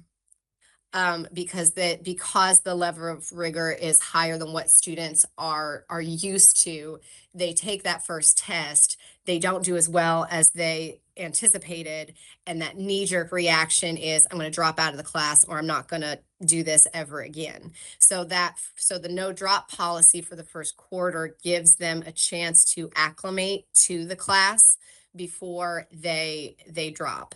And I do believe, and if somebody please correct me if I'm wrong, if they qualify for free and reduced lunch, there is additional KEYS money that is given if they score a 3, 4, or 5. It's true on AP, and also AP exams for free and reduced lunch students are free. Yes. As well. Is that based on individual, or is that like a Title I school? Would The students individual. Yeah, it's Okay, based thank on you. those household income forms. We also, and this is just something that our district implemented years ago when we were part of the Advanced Kentucky Grant. And just kept it. If you are a non-free and reduced lunch student who passes the exam, the district will reimburse you the cost of the exam. It depends on the district. Right, that depends on the district, but that's something that Union did to kind of help facilitate some of those, to get students to sign up. So just some thoughts. Thank you so much. You're welcome. There's an incentive to take the exam. That is my own sort of action area. It's like, if you're going to enroll, take the exam. But that's all, you got to get kids enrolled first. So I get it. Yeah. And you don't want cost to be a barrier either, but I would love to see more students, actually sit for the exam, give it a shot, because even that experience is helpful. And I would like to add that the reason for doing accelerated learning in 4th grade up is so kids will be challenged and be working hard. I think it's when you've had a pretty easy time with all of your classes, you didn't have to learn to study, that you get to high school and you wouldn't want to veer into a class that challenged you. But if we're challenging kids all the way along through advanced coursework, they win. That's the whole point of House Bill 190.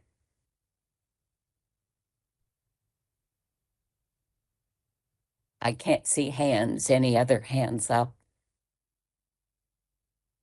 Yeah. Then thank you, Sarah, and we'll see you after lunch, all of you, at 1 o'clock. Okay. Dr. Roberts, the Yes. floor is yours. So we just need to call for a roll call vote to determine quorum. Okay. Righty, Abigail Wheaton. Present online. Thank you. Amanda Wells. That's on site. I know this seems silly, y'all, I understand. Brady Corbin. Bryn Martin. Dr. Ballinger.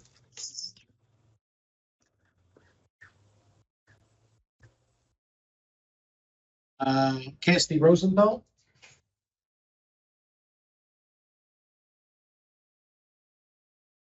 Diane Ford.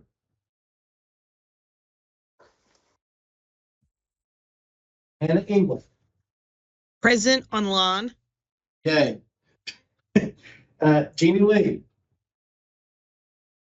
She left. Yep, she left. Yes. Jessica Hastings. Present online. Oh, I saw you come back. Kirk Haynes. Dr. Roberts. Present online. Kim Walters Parker. Kimberly Clayton Code. Present online. All right, there we go. Lindsay Burton. Present online. Lou Ann Gore Flanagan.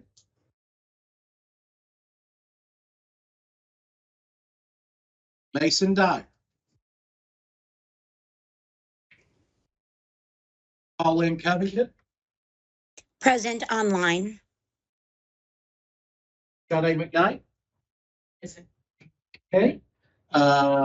Robin A. Bear. Present. Veda Stewart. Or Veda. Present. Veda. You're fine. I know better. I know better than Veda. Melissa Thompson. Present. All right, so let me just do a quick tabulation here.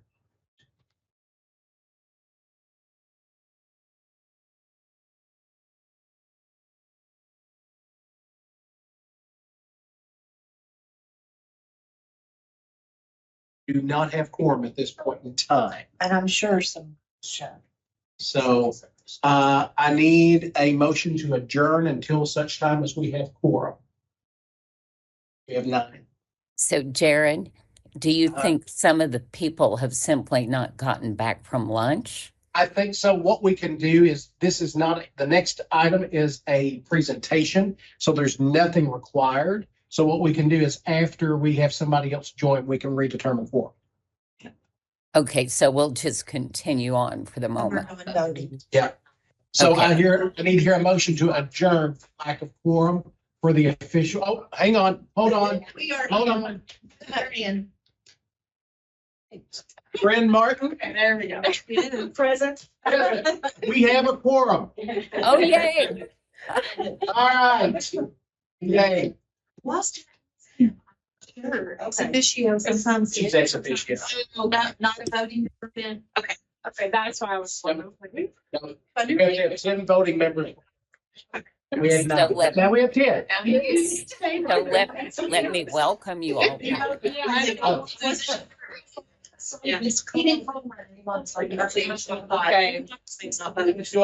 ahead, Dr. Rice. So as we reassemble, and I would guess this kind of demonstrates to everyone how important it is to come, because without a quorum, we can do nothing, which really says to folks, we don't think it's very important if we don't come. So thank you for being here. Our next opportunity is to hear from Susan Strange at KDE about the strategic plan. And she represents the Office of the Commissioner. So let's learn about the strategic plan. United We Learn. Welcome, Susan. Thank you. Susan, I'm having a little trouble with the PowerPoint. No, so there it is. There we go. Okay. Unfortunately, Karen was not able to meet with us today because she had a whole bunch of meetings she had to attend as well. So we kind of split and did this together, and I'm trying to figure out where's the best place for me to stay. So you're right in front of the camera. So if you want to stand, actually, if you want to stand kind of like over there, that'd be Right great. here, perfect. Yeah. Great. And I'll just do circles. So I can everybody in the round. In the round. Okay. So I am the strategic plan program manager. And we had a strategic plan, just to give you a little backstory, before Dr. Glass left. And then when Dr. Glass resigned, we had interim Commissioner Kenny came in for a little while. So we kind of pared back our strategic plan and really just tried to focus on the things that we tried to guess that the new commissioner would come in and want to focus on. That way we weren't losing any kind of momentum on any of that. And then when Commissioner Fletcher came in, he helped us when the leadership team come together and really identify what that strategic plan was. It's been finalized, and we have had our first round of monitoring meetings. So I want to kind of go through the process with you a little bit, go through the plan and show you exactly what it is that is in the plan. And then we'll talk about a little call to action situation that we have for you all towards the end of it. To give you another little background information, Karen and I are also over the Kentucky United We Learn Council. And so we kind of bring in their work to some of our conversations as well. Okay, we'll go to the next slide. So the first thing I want to talk about is our vision, our mission, and our core values. So this really does help us define what the strategic plan should look like and how we operate as a group here. So our vision is United We Learn, and I'll go in depth on that in just a minute. Our mission is to create broad partnerships to provide leadership and support to ensure success for every student.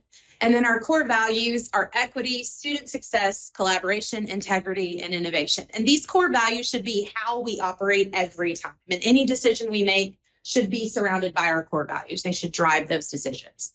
Okay, and then to get a little deeper into United We Learn, the three big ideas make up the United We Learn vision. So they are vibrant learning experiences for every student, encouraging innovation, especially around assessment. And then I actually highlighted the wrong words here. It's creating a bold new future for Kentucky schools through collaboration with our community. So that is the big idea. So vibrant learning experiences, encouraging innovation, and then collaboration with the communities. Okay. All right, so we have 8 objectives on our strategic plan. 5 of those objectives are what we consider customer or stakeholder objectives. So those are our kind of outward facing objectives. And then we have 3 operational objectives that are more internal and the things that KDE is going to work on. Okay, go ahead. So the first one we're going to talk about today is reimagining assessment and accountability. So our goal for this one is to establish an accountability model. And actually we've changed this. So some things have happened since I created this originally, and we had those first round of monitoring meetings. So we've actually changed it from establish to implement. So implement an accountability model that includes vibrant learning, making it meaningful and useful for all learners. Under each of our goals, we have some key performance indicators, which is data that pushes on that goal or shows us that we're trending in the right direction. And then we have strategies, which are kind of those buckets of work that are happening under this goal. So the key performance indicators for this is to 1, increase the percentage of districts at each stage of the local accountability system implementation. So to give a little backstory on this, all of this is around the accountability model that the Kentucky United We Learn Council has worked on and put together. And now our Office of Assessment and Accountability is meeting with legislators to put that out. I think I have been on here and I have actually presented that model to you all because we've presented it with a lot of advisory groups. But that model is out there, and I'll tell you more about that information as we get further in. So one of the things about that model is a local accountability system. So we want to increase the percentage of districts that have one of those. The next one is to increase the percentage of districts at each stage of Portrait of a Learner creation. So again, Portrait of a Learner is one of the things we've identified as important in this new assessment and accountability model. So we want to help support and guide districts into implementing those. And then same thing for vibrant learning experiences. Not only is it one of our 3 big ideas, but it's also a big component of the new assessment and accountability system. The strategies or the bucket of work under this are to co-create the accountability system through the inclusive feedback-driven process. So that is all of the work underneath the full council, all the things they've done. We had a big town hall. We had 9 meetings in January through February, I think, with all of the regional cooperatives where we went and presented our model. We got feedback. We had over 600 participants at all those town halls. We've sent out multiple surveys. Our council is made up of a big group of stakeholders. So we've really tried to co-create this model with everybody's input in mind. The next one is to elevate those vibrant learning experiences. You're going to see vibrant learning a lot because that's just a thread through our entire strategic plan for the most part. And then we're going to support districts in developing that local accountability system. So we're looking at the data on that, but we're also doing some work to help support those things. Okay, moving on to number two. Number two is to reduce chronic absenteeism. It is no surprise to anybody that following the pandemic that our absentee levels have kind of grown, and it's grown in a lot of different areas. So we're really trying to start working on that. We have the goal as to decrease the statewide chronic absenteeism rate from 28% in 24 to 15% by 29. This sounds like a super aggressive goal, and it really is. But if we go back and we look at our absentee rate prior to the pandemic, we were at 17-18%. So now we're just trying to we've already fallen. I think the highest, and I'm doing this off the top of my head, but I think the highest we got on chronic absenteeism was like 32%. So we're already starting to come back down. We just wanted to make a goal that was at least what we had been prior to the pandemic plus some, because we know that if students aren't in there, they're not learning. So it's very important that we get that down. Right now, we've been working on looking at decreasing the percentage of schools in Kentucky who are experiencing high or extremely high chronic absenteeism rates. So really trying to hone in on those particular schools and see if there's any support and things we can help with. And then our strategies on that are to expand opportunities for vibrant learning. Again, that thread throughout everything, because we believe if a student is having a vibrant learning experience and enjoying coming to school, then hopefully that will help us with our absentee numbers as well.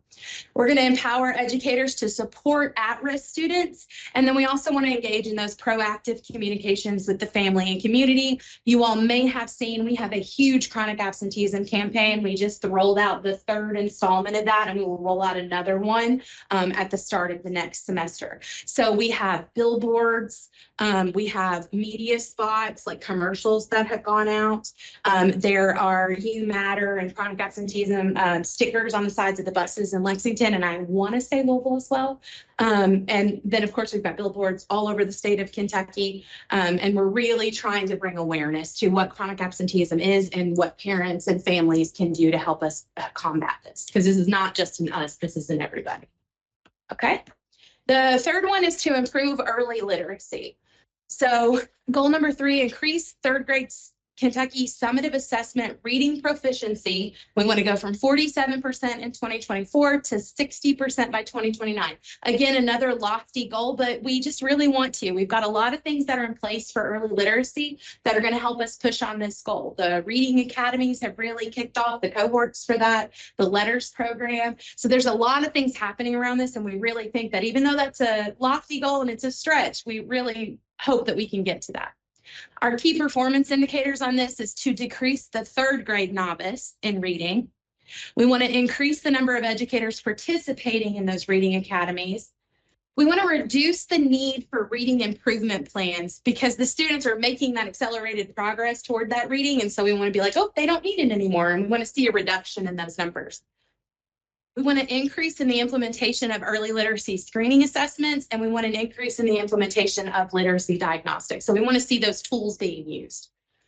The strategies that we have under that are to align those vibrant learning experiences with the Kentucky academic standards for reading and writing. We want to support high quality literacy instruction and professional learning. We want to support evidence-based literacy curriculum and instructional resources, and then provide targeted literacy support and intervention to these students. Okay. Number 4 is early numeracy, and you're going to see a whole lot of the same strategies and a whole lot of the same KPIs. So we want to increase that third grade Kentucky State Assessment mathematics proficiency from 43% in 24, 55 by 29. We're not as aggressive on this one because if you're aware of the numeracy counts, I think is what it's called, legislation that was just passed, that's the funding for this. So that's really just now getting started. And so, for example, on the key performance indicators, we don't see a reduction in an improvement plan at this point because we are now creating those improvement plans and we're kicking those improvement plans out. So you're going to see an increase before you start seeing a decrease in those. We want to increase the number of educators participating in the numeracy academies. We want to increase the implementation of the early numeracy screening and diagnostics. And then, of course, we want to align the vibrant learning experiences, support those high quality mathematics instruction, to support the evidence-based mathematics, and then, of course, providing that targeted support and intervention in mathematics. Okay. Number 5 is expanding the recruitment of qualified educators. So we want to increase the completion rate of eligible high school students in a teaching and learning pathway. So this is kind of our way of helping with the teacher shortage that everybody nationally has been talking about. This is kind of our method of influence. This is kind of where we can have the biggest influence on this, is to look at that teaching and learning pathway and start getting more people into that. So we want to raise that to 14% by 29. Some of the key performance indicators that we're going to look at is increasing the enrollment in the teaching and learning pathway. So you can get more kids enrolled, then you're probably going to get more kids to complete that pathway. The second one is an increase in registered apprenticeships. I actually just got a really nice introduction on what these are today. And so the registered apprenticeships we found are actually going to help us with increasing enrollment in that educator preparation programs as well. It's really giving these students a reason to want to be in the teaching and learning pathway in a path forward through that. And then strategies are to encourage early entry and to elevate the teaching profession. So same with that chronic absenteeism communication campaign. We've also had the Go Teach Kentucky. You all have probably seen those commercials. I just saw my friend Jordan Lewis as one of them on there. So it's very exciting to see us elevate that teaching profession across the Commonwealth, and hopefully have kids be like, yes, I want to be a teacher. Okay. So I didn't go over the 3 operational objectives with you all. Our 3 operational objectives are to improve customer satisfaction. So we use our customer survey results for that. And we're really looking at improving that. A lot of that is going to be just around communication.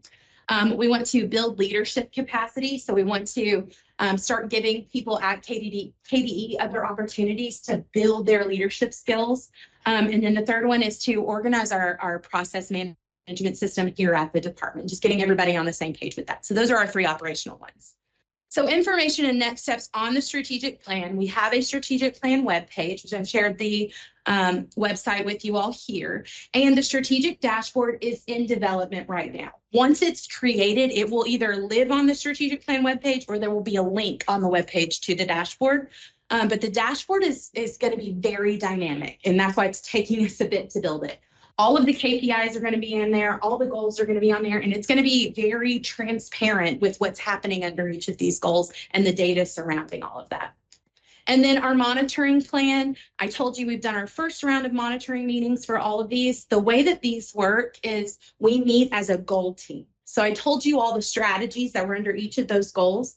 Each of those strategies has what we call a RACI, which is a responsible party, an accountable party, a consulted party, and an informed party. And so each strategy has their own team.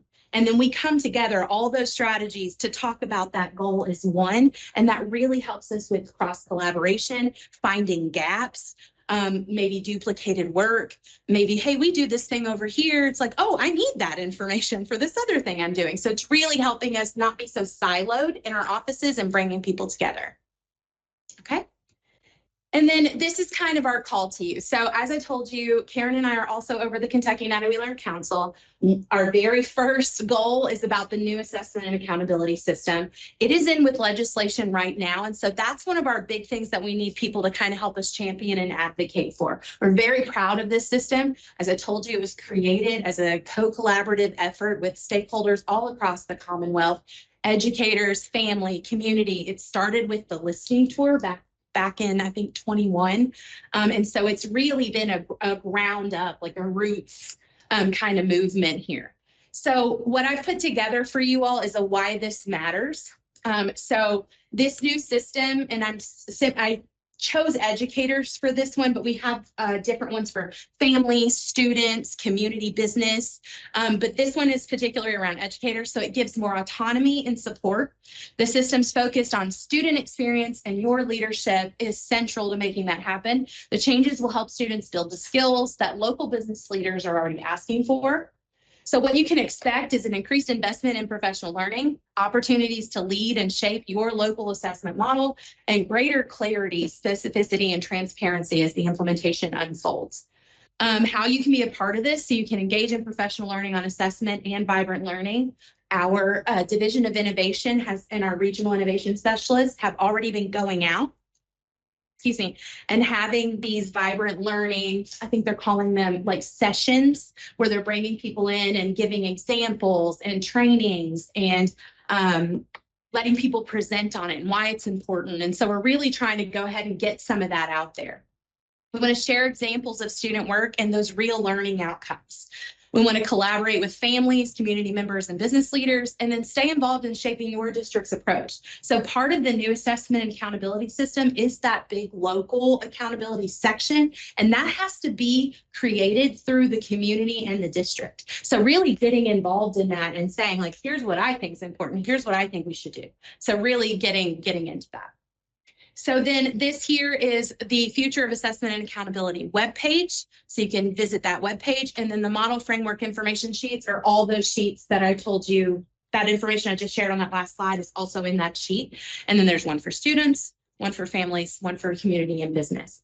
I will say on the bottom of that sheet, it does also say join the Cool Council, but the application for Cool Council closed on September 30th.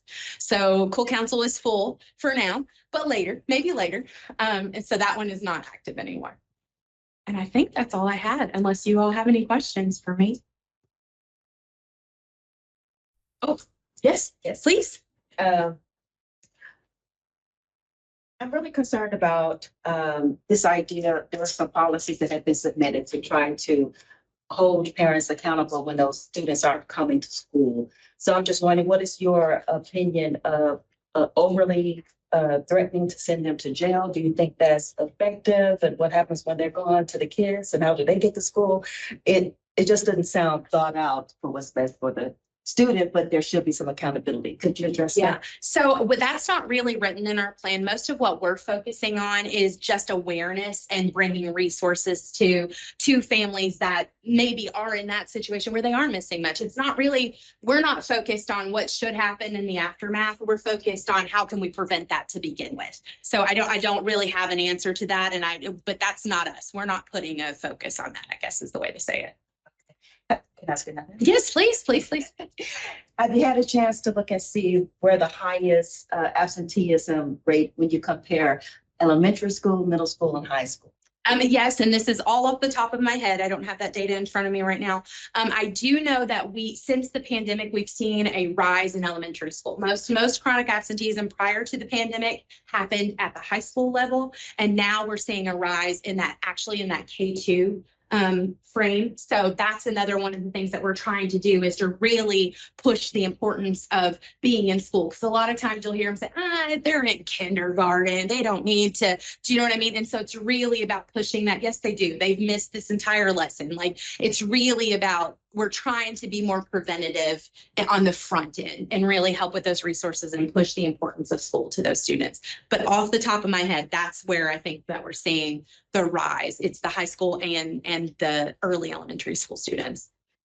And have you had a chance to compare students who ride the bus, students who don't have bus transportation available? Yes. So Leslie McKinney is our researcher, and she's done a lot of work around chronic absenteeism and done a lot of presentations on that. I can see if I can find some of that information and share it, so that way you guys can have it. But I know she's done a lot, because she also did work around, like, where are the pockets of chronic absenteeism happening in a lot of our, I think it's more Eastern Kentucky. And so she's done some stuff in Eastern Kentucky. Is it health related? Is it job related? Is it? And so she's done a lot of that cross-referencing work.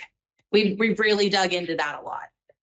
And I need to check with her, but I think she might have a report on that too. But I'll check with her and have her send some stuff along that you all can look at as well. You're welcome. Anybody else have questions? Is there anything in the strategic plan that mentions excellence? I don't think so specifically, not off the top of my head. But we I think the bigger focus is because of the new assessment and accountability system on just those vibrant learning experiences and trying to, with the new assessment and accountability, almost change the way that some of the classrooms are working at this point and be more centered on the student experience and less on testing scores and things like that. I hope that answered your question. Also something that focused on increasing proficient level of the reading. Is that, do you consider that excellence, or you meant specifically?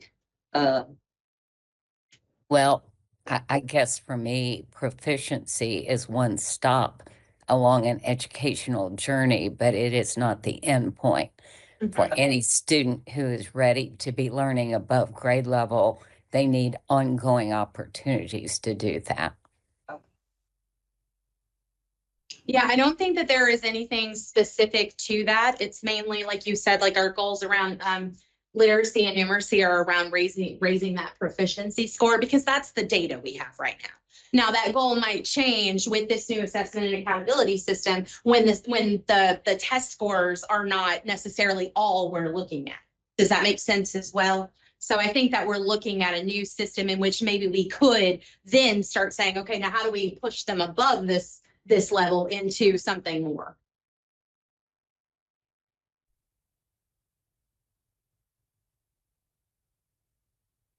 Well, thank you very much for coming, Susan. We appreciate the update. Thank you very appreciate much. you all. Yes, thank you all for having me, and I will do a follow-up and I'll send it to you, Jared. Okay. Yeah. Thank you all so much. Thanks. So Lynn, what about future meeting dates? All right, so we potentially have 2 more meetings to schedule for this school year, yes, 25, 26. Normally, the council likes to meet in February because of the proclamation ceremony. And then just looking back on what we've done in the past, April date. So April 15th is proposed there on the slide. Other proposals by the council are an option. Also, just so you know, there is the need to only have 2 per year in-person / hybrid meeting due to budgeting. So this would count as one of those. So we could do 1 more in-person / hybrid meeting. If you choose to do a 4th, which I think the requirement is there's only 2 a year, that's only required. So it's an option to do more than the 2. So the proclamation is on February 10th. Because the Capitol is closed for renovation, the proclamation is going to be held, I believe, it's an adjacent building that's an education center close to the Capitol. It's much smaller than being in the Capitol Rotunda. So if we meet that day, we would meet on the 10th of February, but the proclamation is at 12. So we would adjourn in time to move toward the proclamation ceremony. And that's not a requirement for us to make those 2 things match. So what would be the pleasure of the group?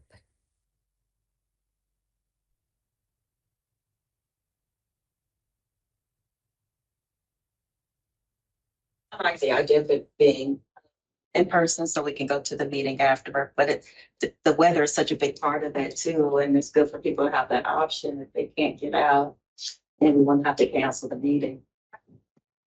I would suggest a hybrid. Yeah. Whenever. I actually have a gifted resource committee meeting that day to set my SCAPA vocal music students for the next year on that exact day, February 10th. It's like gifted within my own school. So which students will be coming. Yeah. Any possibility we'd want to have it so people who wanted to could come on the 12th, but meet then on the 11th? Stay over. Then, hey, you want me to celebrate my birthday, Dr. Roberts? I'm sorry, I didn't hear that, Jared. I said my birthday is February 12th. I said, is that how you want me to celebrate my birthday, Dr. Roberts? Well, I think we should. Absolutely. That's compelling. So you say the 11th or the 12th then, Dr. Roberts? The proclamation was on the 10th. Oh, yes. The only reason I said the 11th, those who came for the proclamation would be there the next day.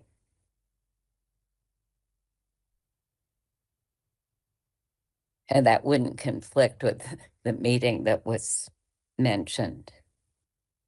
The 11th works for me. Well, let's proceed with the 11th and do that as an in-person meeting with online as the possibility, but encouraging you to come if at all possible. I think it's so much better to be there, as I say, from a distance. Okay. We wanted to keep it from 10 to 2 then, I assume? 10 to 2 sounds perfect. Or 9 Central Time. In Eastern Time. Yeah, 10 Eastern Time. That'll be kind of in the midst of the session. We probably know a whole lot more than we do at the moment. And then what about April 15th? How's the council feel about that date for the meeting? Be a virtual only? Well, that's not a good day for me. You can propose others. Could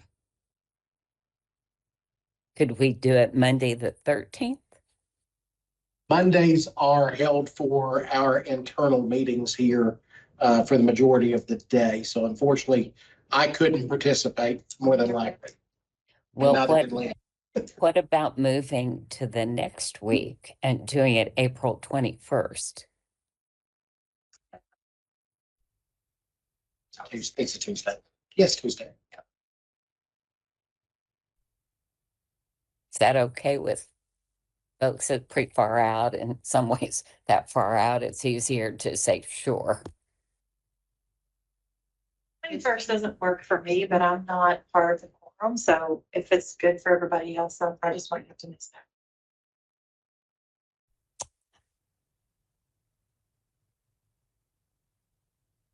Well, let's kind of. Spring break is usually earlier that month, isn't it? Yeah. Spring break with the school districts in my area is the 6th to the 10th. It's the same in Central Kentucky. So you're saying the 21st, April 21st. Is it Friday off limits? Not necessarily, but just keep in mind, you do have some folks traveling from pretty far away. So that'd be the only thing I'd caution about. I think maybe a Monday or a Friday would be that. But isn't this all online? Oh, that is a good point. Online, Never so- mind. Yeah, never mind. Never mind. So what about the 24th, Friday the 24th? Is that okay? Everybody here's 9. Yeah. About online, I think it's 9. And it would be all online. Yeah. Right. Hearing no objections, let's make it April 24th. If we need motions for both of those dates with seconds and a verbal vote. Is there a motion for? Amanda's making a motion, Dr. Roberts. Go ahead, Amanda. Perfect. To have our future meeting dates on February 11th and April 24th. Is there a second? We need to hear the format for both of those. So hybrid on the 11th and virtual only on the 24th. My apologies. We're going to say it out loud. Yeah. Okay. I make a motion to have a hybrid meeting on February 11th from 10 to 2. And April 24th will be online also 10 to 2. I'll Thank you. second. This is Jessica. Jessica seconds. So we're going to do a roll call vote now. Remember, the responses are aye, no, and abstain. Abigail Wheaton, Aye. Amanda Wells, Aye. Randy Corbin, Brenda Martin,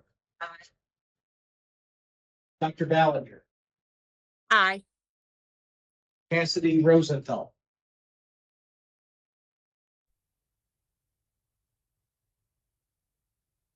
Cassidy, are you still with us?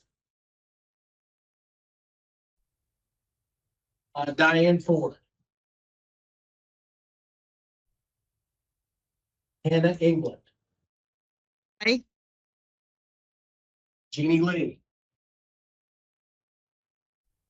Jessica Hastings, Aye. Kirk Haynes, Julia Roberts, Aye. Kim Walters Parker, Kimberly Clayton Code, Aye. Lindsay Burton, Aye. Luann Gore Flanagan, Mason Dyer, Pauline Covington, Aye. Shade McKnight. Aye. The ayes have it. Therefore, the meeting dates are set on the February 11th and hybrid in person from 10 to 2 p.m. and the 24th of April from 10 to 2 as all virtual. Thank you. So now let's kind of flip back to the priorities. And Jared, would you then you've done it. I sure have. So, and I'm going to blow this up for the folks in the room. My friend AI helped me while you guys were at lunch. You'll probably use AI pretty extensively. So what I did is I kind of put your all's all the slides into AI, and I just had it kind of do a quick generation of some things you compare together, some things like that. Again, this is not a suggestion in any way, shape, form, or fashion. I just use the tools that we have available to us. So it did pick up 4 different items: parent engagement, transparency. Actually, Dr. Roberts, why don't you talk about this instead of me? I'm sorry, I'm going to town. I am actually fine with you doing that. I think what this has done is allow us to move forward, probably considering the various priorities we have and lumping them into 4 categories, with parent engagement and transparency being the top one. And you can see the ideas that were suggested. Actually, many of these ideas, all of them are important, and many of them do clump together. Access and equity, teacher and school support, and the 4th one being policy and communication. Trust me, I think if we don't have it in policy, it probably doesn't matter. So that I consider to be really important. And I wondered if you would be okay with keeping the 4 with the various suggestions. And the next time we got together, we could make suggestions for what we could do to recommend to KDE that these things could be amplified, marketed, shared by KDE. I will tell you that I have been told in the past that our recommendations must be official to KDE. And so maybe the next time we could look at these in a way that these could be sent officially to the commissioner to, if it's his pleasure, implement within the department.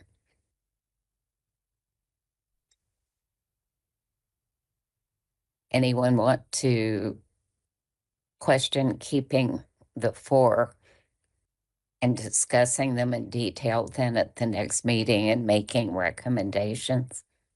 Dr. Roberts, this is Jessica, and I have a question. Just wondering if we need to look at synonyms in number 2 for access and equity and look at a different, synonyms for those words on number 2. Just in the interest of being just something that doesn't trigger responses that really still captures what we're trying to do. And do you have a suggestion? I know equity is the word that is being struck many places. Is Yes. access? I'm not aware that access is being struck elsewhere, but I just wanted to bring that up, knowing that this is something we're going to look at further. It may not be. You all are certainly more well informed on words than maybe the parents are, but I just want to make sure that what the work we're doing is accepted and is really paid attention to, and not let a word interfere with the work we're doing. I know in higher education, equity would not be a word we would use because of House Bill 4. So could we change to read access?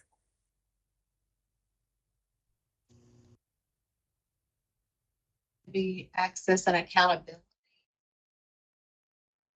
Opportunity, yeah. In a way,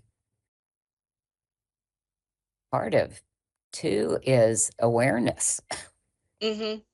Yeah, that would work too.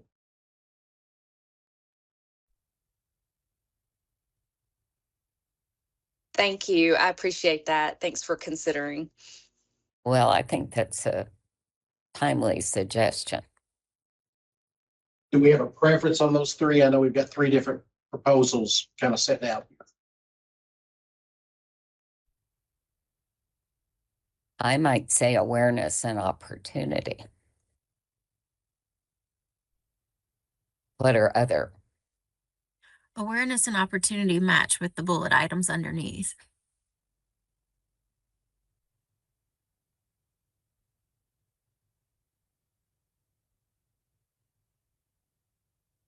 Other suggestions?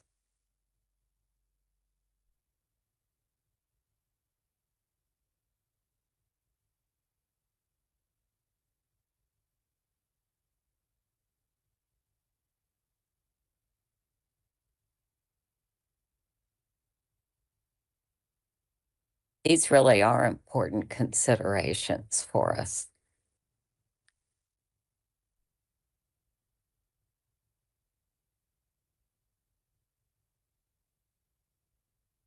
Matters. Sure. Are we okay with it as it reads? Yes.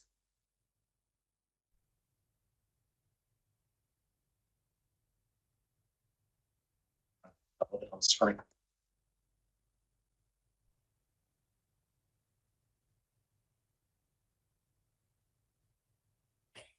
Actually, promote awareness campaign to highlight GT services and rights probably goes up with 2.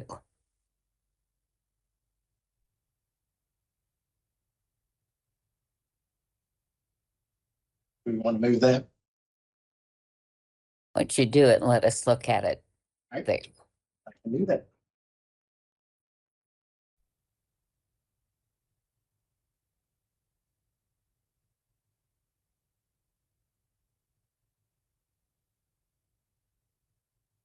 Do you think it fits there? I do. But I can't see you all. This is really a handicap. Oh, okay. Okay, good.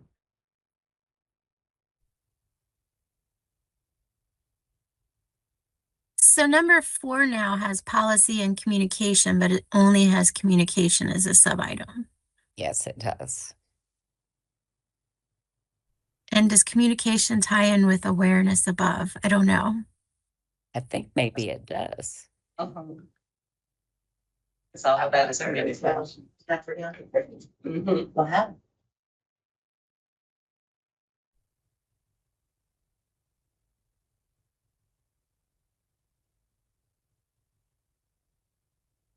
I do think policy is important, but we don't have a policy statement really. So that takes it down to 3, which is probably better.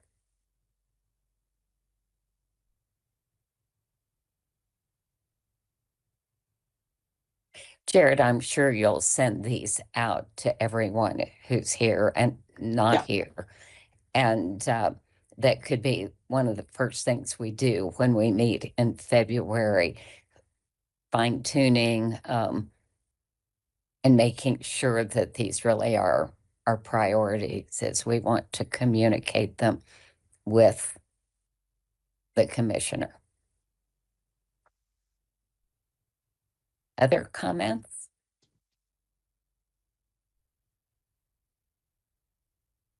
Thank you. I do think that's important. So that really takes us to. Oh, Dr. Roberts, we have to have a motion and second and vote. Do we have a motion to accept these as our priorities of the moment?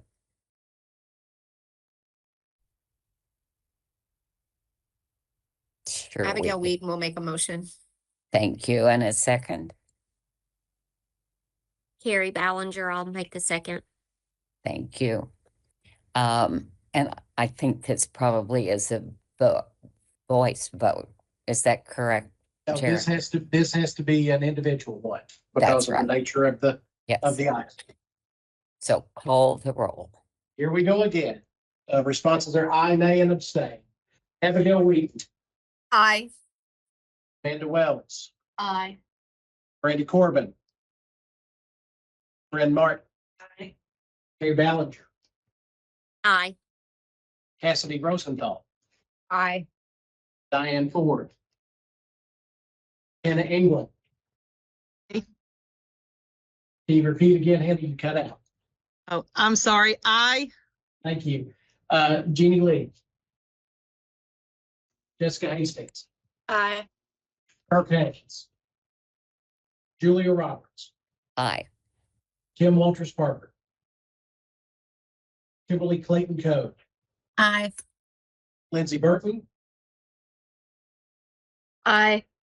Lou Ann Gore Flanagan. Mason Dyer. Paulette Covington. Aye. Shade McKnight. Right. The ayes have it. Those are the chosen priorities. Dr. Roberts, the floor is yours.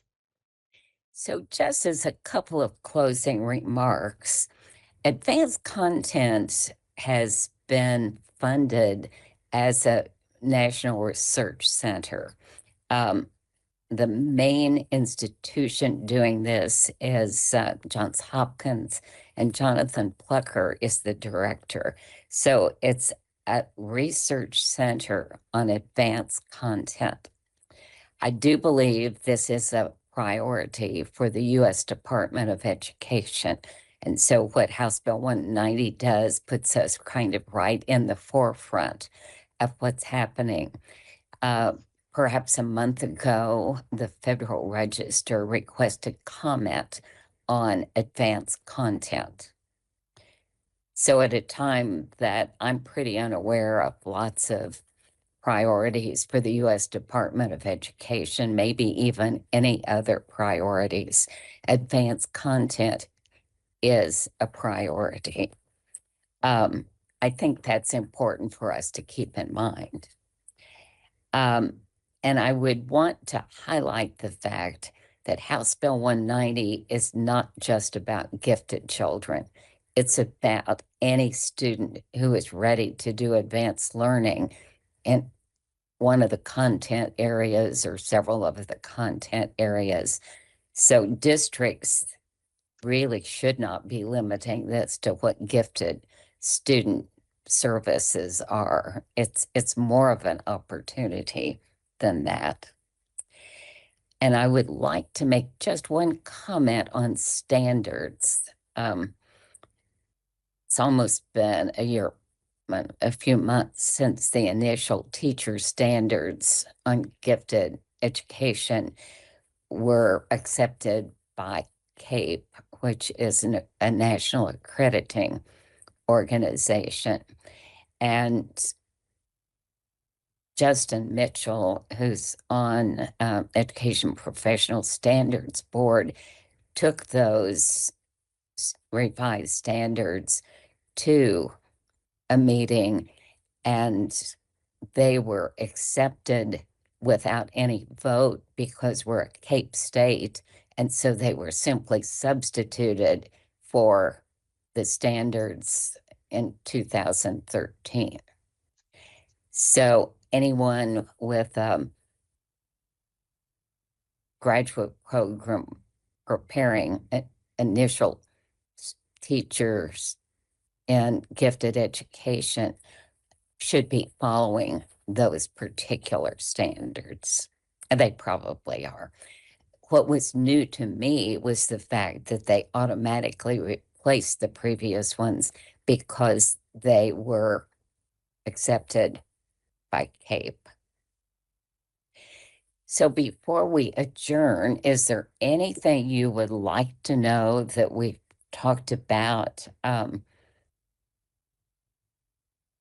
that we might be able to answer your questions?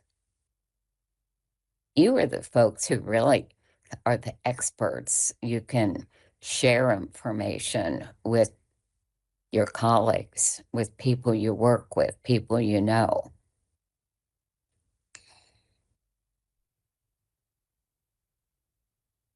So we in Kentucky are fortunate that gifted education has both law and regulation.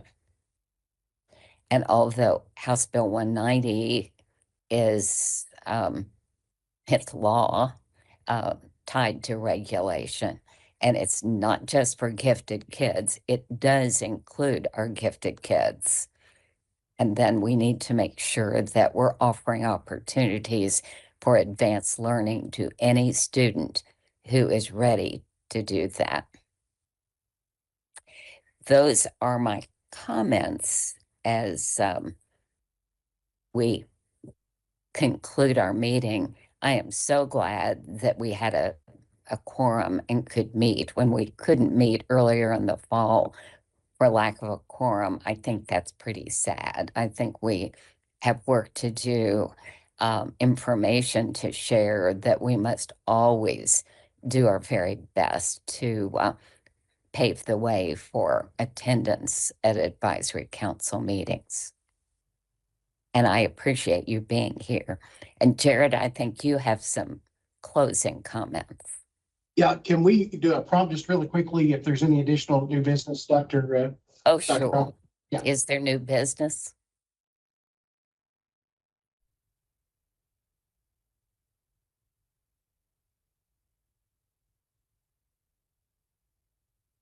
We need a motion to close new business.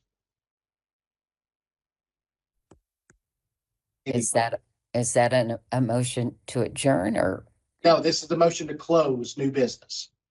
Huh. Then we'll get to the adjournment. Is there a motion to close new business? Make a motion. So moved. And I assume we can do, I vote on that. Those in Yeah, we favor, can. say aye. Aye. Aye. And those Aye. opposed, likewise. Okay, I'm now sorry. it's for you, Jared. I'm sorry, who made that motion in second? I did, Amanda Wells. I don't know who said it because they said it's. This is Jessica, and I think we talked at the same time. Yeah, that's so- why I didn't. Okay. Thank you. It's all yours, Jared. Thank you. I appreciate it. It is 2:00. I will not say much more. The two things I will say to you is just a reminder on the reimbursements. If you are new to our panel, just a reminder that I did send you out the process for signing up for a number for the account so that you can get the reimbursement. The other thing that I will tell you all is there is a 1 month turnaround if you do want to be reimbursed for your expenses for attending this meeting. So we do ask, and I imagine that Laura is going to be sending that out to our members or one of you all. How is that working with the reimbursements? We sent an email to the new members. You already sent a member. Right. And then I guess anybody that has a travel expense, you can email Melissa or me, just let them, we'll help you through that process. If you have mileage, obviously that you might, those that's in person here needs to turn in mileage. And if anybody had a hotel expense, I think maybe one person initially said. And the same thing with substitute costs. So if you do have those to turn in, Oh, yes. and I'll help Melissa through that a little bit. Yeah. I don't know that either of us have ever done it. We'll figure it out together. So if you did have to take the day off, you are eligible, either if you took a day today, you're eligible, your district's eligible to get that reimbursement for your sub or your replacement. If you're a principal, good luck. I've been there, done that, bought the sheet, so bought the snow cone. If you all would, it should be on your desk, should be on, and I'm going to put this in the chat for those of you online. If you don't care to just give us a really quick feedback on today's meeting, I would greatly, greatly appreciate your feedback. We'll appreciate your feedback. And again, apologies. It is with those of us in the room, it is our first meeting kind of doing all this together. So if there's anything at all that you'll like to feedback, any other questions? Yeah, we'll look for a motion to adjourn, Dr. Roberts. Is there a motion to adjourn? I make a Pauline Covington. Thank you, Pauline. Is there a second? I second. Brent Martin. Thank you, Brent. Acclamation, we're good on. All those in favor say aye. Aye. Aye. All opposed. I think that's enough ayes. Safe trips home. Hope you'll register for the CAGE conference and get other folks interested in coming too.